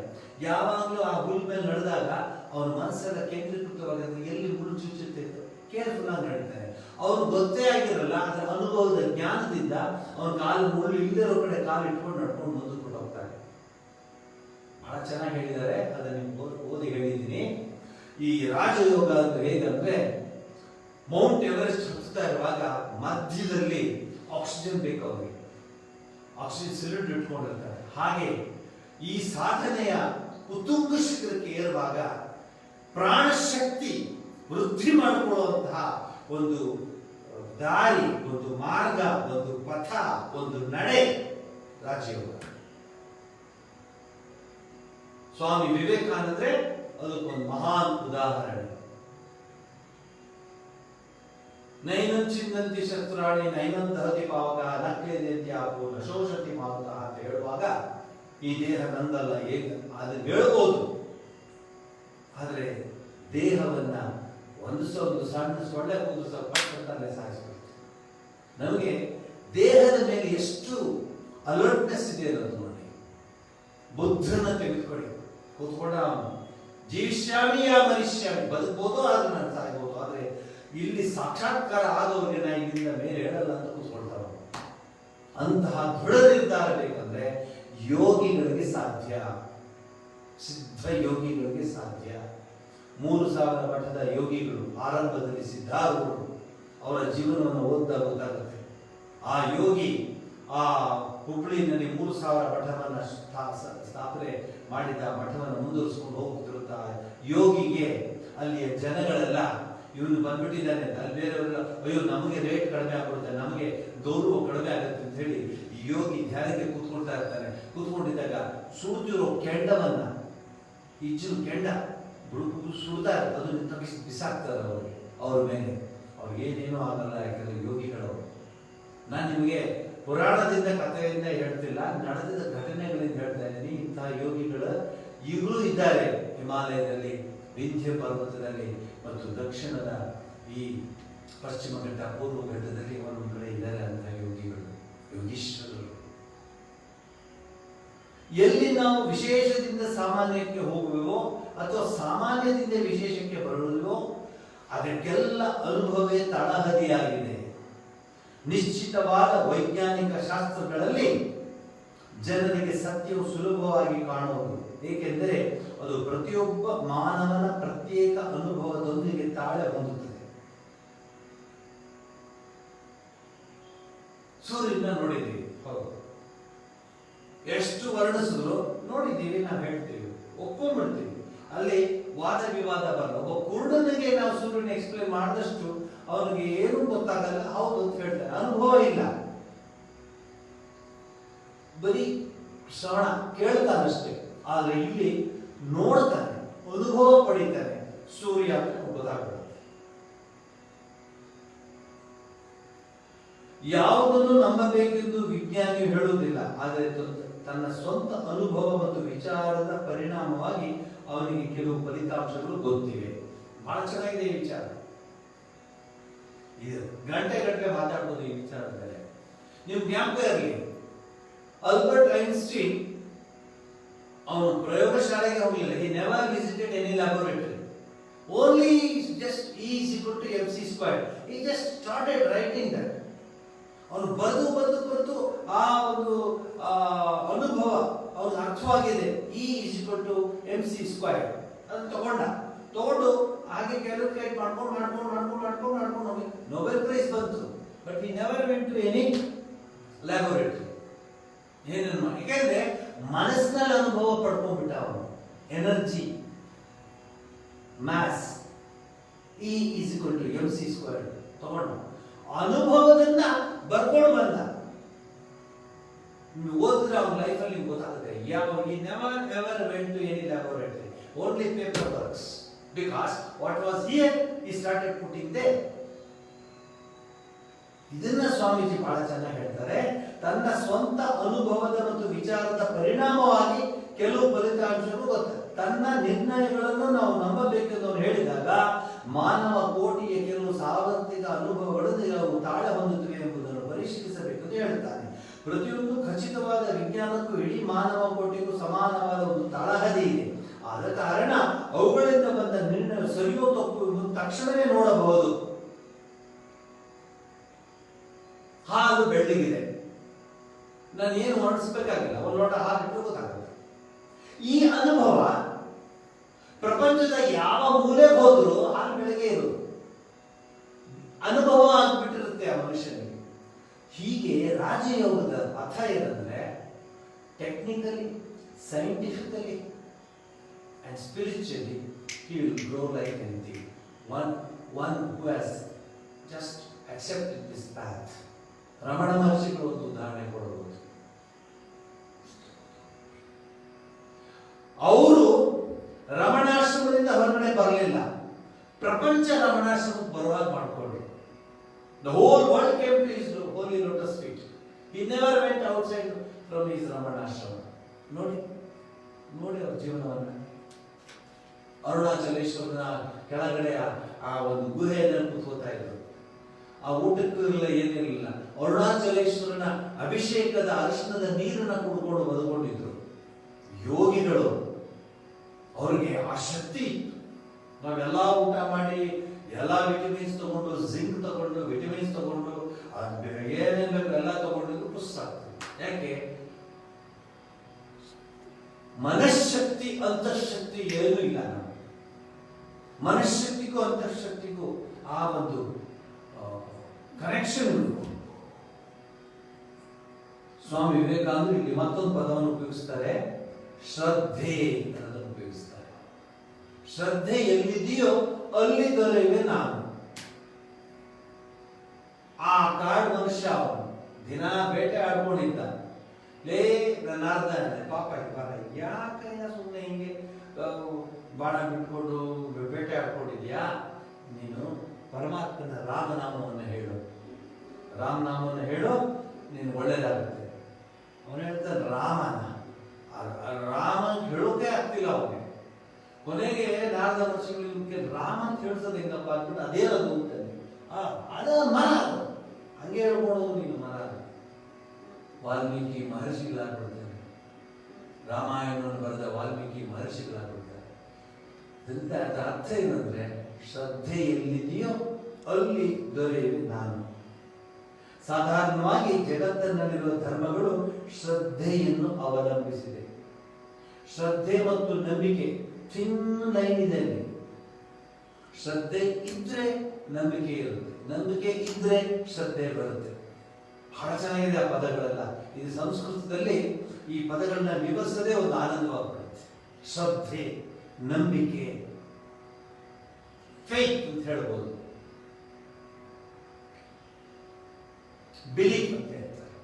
ಸೊ ಫೇತ್ಗೂ ಬಿಲೀಫ್ಗೂ ಸ್ವಲ್ಪ ವ್ಯತ್ಯಾಸ ಇದೆ. ಎರಡಕ್ಕೂ ಒಂದಕ್ಕೊಂದು ಕನೆಕ್ಷನ್ ಇದೆ. ಪೂರ್ಣವಾಗಿ ನಂಬಿಕೆ ಇತ್ತು ಅಂದ್ರೆ ಶ್ರದ್ಧೆ ಬರುತ್ತೆ. ಪೂರ್ಣವಾಗಿ ಶ್ರದ್ಧೆ ಇದ್ರೆ ನಂಬಿಕೆ ತಾನೇ ಬರುತ್ತೆ. ಸ್ವಾಮೀಜಿ ಆ ಪದವನ್ನು ಹೇಳ್ತಾರೆ. ಒಬ್ಬನು ಮೋಡದಾಚೆ ಮಹಾವ್ಯಕ್ತಿಯೊಂದು ಕುಳಿತುಕೊಂಡು ಪ್ರಪಂಚವನ್ನು ಆಳುತ್ತಿರುವನು ಎನ್ನುತ್ತಾನೆ. ತನ್ನ ಪ್ರತಿಪಾದನೆಯ ಆಧಾರವೊಂದನ್ನು ಮಾತ್ರ ಅವಲಂಬಿಸಿ ಅದನ್ನು ನಂಬಬೇಕೆಂದು ನಮಗೆ ಹೇಳುತ್ತಾನೆ. ಅದರಂತೆಯೇ ನನ್ನಲ್ಲಿಯೂ ಸ್ವಂತ ಭಾವನೆಗಳು ಇರಬಹುದು, ಇತರರು ಅದನ್ನು ನಂಬಬೇಕು ಎಂದು ಹೇಳುತ್ತೇನೆ. ಅವರು ಕಾರಣ ಕೇಳಿದರೆ ನಾನು ಕೊಡಲಾರೆ. ಯಾರು ಪರಮಾತ್ಮ ಮೇಲಿದ್ದಾನೆ, ಹೌದಾ? ಎಲ್ಲಿದ್ದಾನೆ? ಮೇಲಿದ್ದಾನೆ. ನೋಡಿದ್ಯಾ? ಇಲ್ಲ. ಮತ್ತೆ ಯಾರು ಹೇಳಿದ್ರು? ಹೋಯ್ತು ನಿಮ್ದು. ಅಲ್ಲಿ ನಿಮ್ಮ ನಂಬಿಕೆನೂ ಬರೋಲ್ಲ, ಶ್ರದ್ಧೆನೂ ಬರಲ್ಲ. ಆದ್ರೆ ಯಾವಾಗ ನರೇಂದ್ರನಾಥ ಶ್ರೀರಾಮಕೃಷ್ಣರ ಪ್ರಶ್ನೆ ಹಾಕ್ತಾನೆ, ಕಿ ಆಪ್ನಿ ಭಗವಾನ್ ಕೋ ದೇಖಿಛೆ, ನೀವು ದೇವರನ್ನು ನೋಡಿದ್ದೀರಾ? ಬಂಗಾಳಿಯಲ್ಲಿ ಕೇಳ್ತಾರೆ ನರೇಂದ್ರನಾಥ್. ಶ್ರೀರಾಮಕೃಷ್ಣ ಅಷ್ಟು ಸಂತೋಷ. ಈ ಪ್ರಾಪಂಚಿಕರ ಜೊತೆ ಮಾತಾಡಿ ಮಾತಾಡಿ ಬರೀ ಇದೇ ಆಗೋಯ್ತು. ಒಬ್ಬ ಬಂದಿದ್ದಾರಲ್ಲ ಮನುಷ್ಯಾಣಂ ಸಹಸ್ರೇಶು ಬಂದಿದ್ದಾರಲ್ಲ, ಬಾಯ್ ಕಿ ಅಪ್ನಿ ಅಂದ್ರೆ ನೀವು ಭಗವಾನ್ಗೆ ದೇವರನ್ನ ದೇಖೇಚೆ ನೋಡಿದ್ದೀರಾ? ಸಚ್ಚಿ ಬೋಲ್ಚಿ ಅಂದ್ರೆ ಸತ್ಯವಾಗಿ ಹೇಳ್ತಾ ಇದ್ದೀನಿ. ಅಮೀನ್ ದೇಖೇಚಿ ತಬು ನೈ ಅಂದ್ರೆ ಅಷ್ಟೇ ಅಲ್ಲ, ನಿನಗೂ ಲೆಖಾಬು ನಿಂಗೂ ತೋರಿಸ್ಕೊಡ್ತೀನಿ ದೇವರು ನೋಡೋದು. ಇದು ನಿಜವಾದ ಅರ್ಥದಲ್ಲಿ. ನನ್ಗೆ ಗೊತ್ತಿಲ್ಲಪ್ಪ, ಈಗ ಯಾರು ನಾವು ಕೇಳಿ ನೀವು ದೇವರು ನೋಡಿದ್ದೀರ? ಅಯ್ಯೋ ನನಗೆ ಪ್ರಶ್ನೆ ಕೇಳೋದು ತಪ್ಪಾಯ್ತು, ಪಾಪ ಈಗ ನೋಡಿದ್ರ ನೀವು ದೇವ್ರನ್ನ? ನೋಡಿ. ಇದೇ ನರೇಂದ್ರ ರವೀಂದ್ರನಾಥ್ ಟ್ಯಾಗೋರ್ ಅವರ ತಂದೆ ದೇವೇಂದ್ರನಾಥ್ ಟ್ಯಾಗೋರ್, ಅವರೀಂದ್ರನಾಥ್ ಟ್ಯಾಗೋರ್ ಅವ್ರ ತಂದೆ, ಅವ್ರು ನಾವು ಕೇಳಿರ್ತಾನೆ, ನೋಡಿದ್ರ ನೀವು? ಆಗ ಅವ್ರು ನೋಡ್ತಾರೆ, ಮಗು ನಾನು ದೇವ್ರು ನೋಡಿಲ್ಲ, ಆದ್ರೆ ನಿನ್ನ ಕಣ್ಣನ್ನು ನೋಡಿದ್ರೆ, ನಿನ್ನ ಕಣ್ಣಿನ ಆ ಒಂದು ರೂಪವನ್ನು ನೋಡಿದ್ರೆ ನಂಗೆ ಅನ್ಸುತ್ತೆ ನೀನ್ ದೇವ್ರನ್ನ ನೋಡ್ತೀಯ ಅಂತ. ನಾನು ನೋಡಕ್ಕಾಗಲ್ಲ, ಆಗಿಲ್ಲ, ಆದ್ರೆ ನೀನ್ ನೋಡ್ಬಲ್ಲೆ ಅಂತ ಹೇಳ್ತಾರೆ ಅವನಿಂದ ಟ್ಯಾಗೋರ್. ಸೊ ಹೀಗೆ ಈ ಸ್ವಾಮಿ ವಿವೇಕಾನಂದರನ್ನ ಹೇಳುವಾಗ ಅಂತೆ ಕಥೆಗಳೆಲ್ಲ ಪಕ್ಕಕ್ಕೆ ಹೊತ್ಬಿಡ್ಬೇಕು. ಶೋ ಕಾಕ್ ಶೋ ಅಂತ ಹೇಳ್ತಾರೆ ಇಂಗ್ಲಿಷ್ನಲ್ಲಿ. ಪರಮಾತ್ಮ ಇದ್ದಾನೆ, ಒಂದು ಶಕ್ತಿ ಇದೆ, ಡಿವಿನಿಟಿ ಇದೆ, ಪ್ರತಿಯೊಬ್ಬರಲ್ಲೂ ಇದೆ. ಇವತ್ತಿನ ಉಪನ್ಯಾಸದ ಕೊನೆ ಹಂತಕ್ಕೆ ಬರ್ತೀವಿ. ಸ್ವಾಮಿ ವಿವೇಕಾನಂದ ಮಾತಲ್ವಾ ಡಿವಿನಿಟಿ ಇದೆ ಪ್ರತಿಯೊಬ್ಬರಲ್ಲೂ ಅಂತ. ಆದ್ರೆ ಸ್ವಾಮಿ ವಿವೇಕಾನಂದರನ್ನ ಹೊರಗಡೆ ತೋರಿಸ್ಕೊಡ್ತಿರ್ಲಿಲ್ಲ, ಸುಮ್ಮನೆ ಬಿಡೋರು. ಅವರಲ್ಲಿ ಈ ಮ್ಯಾಜಿಕ್, ಈ ಶೋಯಿ ಫಸ್ಸಿ ಏನು ಇರ್ತಿರಲಿಲ್ಲ, ನಾರ್ಮಲ್ ಇದ್ದ ಹಾಗೆ. Or he believed that each soul is potentially divine. He had understood and he had realized. ಕೆಲವು ಸರಿ ಆ ಒಂದು ವಿಚಾರವನ್ನು ನಾವು ಉದಾಹರಣೆಗಳ ಮೂಲಕ ನೋಡ್ತೀವಿ. ಒಂದ್ಸರಿ ಜೈಪುರದಲ್ಲಿ ಸ್ವಾಮಿ ವಿವೇಕಾನಂದರು ಜೈಪುರದ ದಿವಾನ ಅವನ ಜೊತೆ ಮಾತಾಡಿಕೊಂಡು ಅರಮನೆಯಿಂದ ಹೊರಗಡೆ ಬರ್ತಾರೆ. ಅವನು ಮಾತಾಡ್ತಿರ್ತಾನೆ, ಜೈಪುರದ ದಿವಾನ ಜಸ್ವಂತ್ ಸಿಂಗ್ ಇರ್ಬೇಕು ಅವನ ಹೆಸರು. ಅವನು ಮಾತಾಡ್ಕೊಂಡು ಬರುವಾಗ ಸ್ವಾಮಿ ವಿವೇಕಾನಂದ ಮಾತಾಡ್ತಾರೆ, ಸ್ವಾಮೀಜಿ ಏನ್ ದೇವ್ರ ನನಗೆ ಏನೋ ನಂಬಿಕೆ ಇಲ್ಲ. ಒಳ್ಳೆದಾಯ್ತು ಬಿಡು, ದೇವ್ರ ನಂಬಿಕೆ ಇಲ್ಲ ಬೇಡ, ನಿನ್ನಲ್ಲಿ ನಂಬಿಕೆ ಇಟ್ಕೋ. 30,000 ದೇವರುಗಳಲ್ಲಿ ನಂಬಿಕೆ ಇಟ್ಕೊಂಡು ನಿನ್ನಲ್ಲಿ ನೀನ್ ನಂಬಿಕೆ ಇಟ್ಕೊಳ್ತೇನೆ, ನೀ ಮನುಷ್ಯನೇ ಆಗೋದಿಲ್ಲ. ನಿನ್ನಲ್ಲಿ ನಂಬಿಕೆ ಇರಬೇಕು. Have a faith in yourself. ಮಾತಾಡ್ತಿರುವಾಗ ಅಲ್ಲಿ ಆ ರಸ್ತೆಯಲ್ಲಿ ಜಯ ರಾಮ್ ರಾಮ ರಾಮ ಜಯ ಜಯ, ಹರೇ ಕೃಷ್ಣ ಕೃಷ್ಣ ಕೃಷ್ಣ ಜಯ ಹೇಳ್ಕೊಂಡು ಆ ಕೃಷ್ಣನ ಮತ್ತು ರಾಧೆಯ ರಾಧೇಶ್ಯಾಮ್ ಆ ವಿಗ್ರಹ ಇಟ್ಕೊಂಡು ಒಂದಷ್ಟು ಜನ ವೈಷ್ಣವರು ನೃತ್ಯ ಮಾಡ್ಕೊಂಡು ಬರ್ತಿರ್ತಾರೆ. ನೋಡಿ ಸ್ವಾಮಿ ಅಲ್ಲಿ ನೋಡಿ ಬೊಂಬೆ, ಆ ಬೊಂಬೆ ಇಟ್ಕೊಂಡು ಕುಣಿದಾಡ್ತಾರೆ. ಇದೇ ನಾನು ನಂಬಲ್ಲ ಅಂತ. ಸ್ವಾಮೀಜಿ ಸಾಮಾನ್ಯ ಉಪಯೋಗಿಸಲ್ಲ, ಕೆಲವು ಸರಿ ಅವರ ಅಪ್ರತಿಮ ಶಕ್ತಿ ಉಪಯೋಗಿಸ್ತಾರೆ. ಹೇಳೋಷ್ಟು ಹೇಳ್ತಾರೆ, ನಿಮ್ಗೆ ಅರ್ಥ ಆಗಲ್ಲ. ಹೊರಗೆ ಅವನಿಗೆ ಭುಜದ ಬಳಿ ತಟ್ಬಿಟ್ಟು ಹೇಳ್ತಾರೆ, ಸೀದೆ ನೋಡಿದ್ರೆ ನಿಜವಾಗ್ಲೂ ರಾಧಾಕೃಷ್ಣನ ದರ್ಶನ ಆಗ್ಬಿಡುತ್ತೆ. ಅವನಿಗೆ ಕಣ್ಣಲ್ಲಿ ಧಾರಾಕಾರವಾಗಿ ನೀರು ಬಂದ್ಬಿಡುತ್ತೆ. ಸ್ವಾಮಿ ಏನಾಯ್ತು ಇವತ್ತು, ನನಗೆ ಎಷ್ಟು ವರ್ಷದಿಂದ ಈ ವಿಗ್ರಹಗಳು ನೋಡ್ತಿದ್ದೆ ಅನ್ಸಲ್ಲ. ಇವತ್ತು ಯೋಗೀಶ್ವರನ ಆ ಸ್ಪರ್ಶದಿಂದ ಆ ಒಂದು ದೈವತ್ವವನ್ನ ಕೇವಲ ಹೃದಯದಲ್ಲ ಎಲ್ಲೆಡೆ ನೋಡೋದಕ್ಕೆ ಅವಕಾಶ ಮಾಡಿಕೊಟ್ರಿ ಅಂತ ಒಪ್ಕೊಳ್ತಾನ. ಇದು ನಿಜವಾದ ಅರ್ಥದಲ್ಲಿ ರಾಜಯೋಗದಲ್ಲಿ ಸಾಧನೆ ಮಾಡಿದ ವ್ಯಕ್ತಿಯ ಶಕ್ತಿ ಹೀಗೆ ಬರುತ್ತೆ. ಇದು ರಾಜಯೋಗದ ಪ್ರಥಮ ಪೀಠಿಕೆ ನಾನು ಈ ಮುಂದೆ ಹೇಳ್ತಾ ಇದ್ದೀನಿ. ಮುಂದೆ ಹೋದಂಗೆಲ್ಲ ಬಹಳ it is very fascinating. The subject is wonderful subject. You love to study again and again. Wonderful subject, very fascinating. You love it once you start reading. ಇದು ರಾಜಯೋಗದ ವಿಶೇಷತೆ. ಇದರೆಲ್ಲ ಮೂಲ ಏನಂದ್ರೆ ರಾಜಯೋಗದ್ದು ಮನಃಶಕ್ತಿ, ಚಿತ್ ಶಕ್ತಿ, ಪ್ರಾಣಶಕ್ತಿ. ಇದನ್ನ ಆರಂಭದಲ್ಲಿ ತಿಳಿಸ್ಕೊಡ್ತಾರೆ ರಾಜಯೋಗದಲ್ಲಿ. ಪತಂಜಲಿ ಮಹರ್ಷಿಗಳು ರಾಜಯೋಗದ ಮಹರ್ಷಿಗಳಾಗ್ತಾರೆ. ಪತಂಜಲಿ ಮಹರ್ಷಿಗಳ ಅಥಾತು ಆರಂಭ ಮಾಡೋಣ ಯೋಗವನ್ನು ತಿಳ್ಕೊಳ್ಳೋಕೆ. ಯೋಗ ಚಿತ್ತ ವೃತ್ತಿ ನಿರೋಧ ಎರಡನೇ. ಅದು ಪತಂಜಲಿ ಮಹರ್ಷಿಗಳ ಯೋಗ ಸೂತ್ರದ ಎರಡನೇ ಸೂತ್ರ. ಯೋಗ ಚಿತ್ತ ವೃತ್ತಿ ನಿರೋಧ. ಮೈಂಡ್, ಚಂಚಲವಾದ ಮನಸ್ಸು ಅನುಭವಿಸ್ತೀವಿ. ನಾವು ದಿನನಿತ್ಯ ಅನುಭವಿಸ್ತೀವಿ, ಎಲ್ಲ ಕಷ್ಟ ಕಾರ್ಪಣ್ಯಗಳೆಲ್ಲ ಅನುಭವಿಸ್ತೀವಿ. ಆ ಮನಸ್ಸನ್ನು ಕೇಂದ್ರೀಕೃತವಾಗಿ ಮಾಡ್ಕೊಂಡು ಕೂತ್ಕೊಳ್ಳೋದಕ್ಕೆ ಶ್ರೀರಾಮಕೃಷ್ಣ ಪರಮಹಂಸರ ಜೀವನದಲ್ಲಿ ನಾವು ನೋಡ್ತೀವಿ. ಅವರು ಕೂತಿರ್ತಾರೆ, ಧ್ಯಾನಸ್ಥರ ಕೂತಿರ್ತಾರೆ, ದಕ್ಷಿಣೇಶ್ವರದಲ್ಲಿ ಧ್ಯಾನಸ್ಥರ ಕೂತಿರ್ತಾರೆ. ಹೇಗೆ ಕೂತಿರ್ತಾರೆ ಅಂದ್ರೆ, ಅವರು ಕೂತಿರುವಂತಹ ಆ ಭಂಗಿಯಲ್ಲಿ ಅಥವಾ ಕೂತಿರುವಂತಹ ಸ್ಟೈಲ್ ನಲ್ಲಿ ಅಥವಾ ಕೂತಿರುವಂತಹ ಪೊಸಿಷನ್ ನಲ್ಲಿ, ಸರಿಯಾದ ಪದ ಪೊಸಿಷನ್, ಹಾವುಗಳು ಹೋಗ್ತಾ ಇರುತ್ತೆ ಈ ಕಡೆಯಿಂದ ಆ ಕಡೆ, ಆ ಕಡೆಯಿಂದ ಈ ಕಡೆ. ತಲೆ ಮೇಲಿರುವಂತಹ ಕೂದಲುಗಳ ಮಧ್ಯೆ ಪಕ್ಷಿ ಗೂಡು ಮಾಡಿಕೊಂಡಿರುತ್ತೆ, ಕುಗ್ಗುತ್ತಾ ಇರುತ್ತೆ. ಏನಿಲ್ಲ, ಉನ್ಮತ್ತನಾಗಿದ್ದಾರೆ, ಆತ್ಮಸ್ಥರಾಗಿದ್ದಾರೆ, ಬ್ರಹ್ಮಾನಂದದಲ್ಲಿ ತಲ್ಲೀನರಾಗಿದ್ದಾರೆ, ಬ್ರಹ್ಮಾನಂದ ಸಾಗರದಲ್ಲಿ ತೇಲಿ ಮುಳುಗ್ತಾ ಇದ್ದಾರೆ. ಬಾಹ್ಯ ಪ್ರಜ್ಞೆ ಇಲ್ವೇ ಇಲ್ಲ. ಹಾವುಗಳು ಸರಿಸುಪಗಳು ಓಡಾಡ್ತಾ ಇವೆ. ಅಂಥ ಸಂದರ್ಭದಲ್ಲಿ ಶ್ರೀರಾಮಕೃಷ್ಣರ ಜೀವನವನ್ನ ಆಮೂಲಾಗ್ರವಾಗಿ ಓದಿದವರು ಗೊತ್ತಿರುತ್ತೆ. ಅಂತಹ ಸಂದರ್ಭದಲ್ಲಿ ಒಬ್ಬ ಸಾಧು, ಒಬ್ಬ ಋಷಿ ಸಾಧು ಬಂದು ನೋಡ್ತಾನೆ, ಇಂಥ ದೇವಮಾನವ ಇದ್ದಾನಲ್ಲ, ಇವನು ಈ ದೇಹವನ್ನು ರಕ್ಷಿಸಬೇಕು ಅಂತ ಹೇಳಿ ಕಲಗಚ್ಚು ಅಂತ ಹೇಳಿ ನಾವು ಅಕ್ಕಿನ ತೊಳೆದ ನೀರನ್ನ ಪ್ರತಿ ದಿವಸ ಕುಡಿಸ್ತಾ ಇರ್ತಾರೆ. ಶ್ರೀರಾಮಕೃಷ್ಣ ಬಾಯಿ ತೆಗೆದು ಬಿಟ್ಟು ಒಂದು ಲೋಟದಲ್ಲಿ ಕುಡಿಸ್ತಾ ಇರ್ತಾರೆ. ಯಾಕೆಂದ್ರೆ ಆ ಸ್ಟೇಜ್ ಅವರು ಹೊಟ್ಟೋದಾಗ, ನಾನು ನಿಮಗೆ ಸಿದ್ಧಾರೂಢರ ವಿಚಾರ ಹೇಳಿದೆ, ಅನೇಕ ಮಹಾನ್ ಶರಣರ ಯೋಗಿಗಳ ಹೆಸರು ಹೇಳ್ತಾ ಬರ್ಬೋದು. ಅವರೆಲ್ಲರೂ ಹಾಗೆ ಆಗ್ಬಿಡ್ತಾರೆ, ಕೂತ್ಕೊಳ್ತಾರೆ, ಯಾವುದಿಲ್ಲ.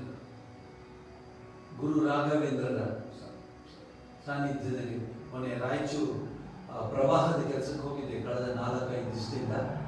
ವಾಪಸ್ ಆಗಿ ಇಟ್ಕೊಳ್ಳೋದವಾಗ ಮಂತ್ರಾಲಯದಲ್ಲಿ ಇಟ್ಕೊಳ್ತೀವಿ, ಹತ್ರ 30 kilometre.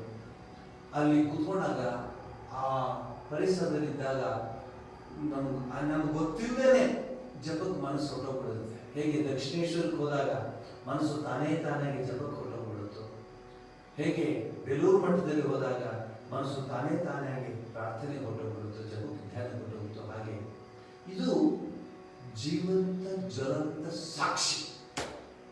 Each soul is potentially divine ಅಂತ ಹೇಳ್ತಾರಲ್ಲ, ಆ ಒಂದು ದೈವಿಕತೆಯನ್ನ ಹೃದಯಾಂತರಾಳದಲ್ಲಿ ಕಂಡು ಅನುಭವಿಸಿದರೆ ರಾಜಯೋಗವನ್ನ ಅರ್ಥ ಮಾಡಿಕೊಂಡಾಗೆ ಲೆಕ್ಕ ಅಂತ ಹೇಳಿ ಇಲ್ಲಿಗೆ ಇವತ್ತಿನ ಕಾರ್ಯಕ್ರಮವನ್ನು ನಿಲ್ಲಿಸ್ತೀನಿ.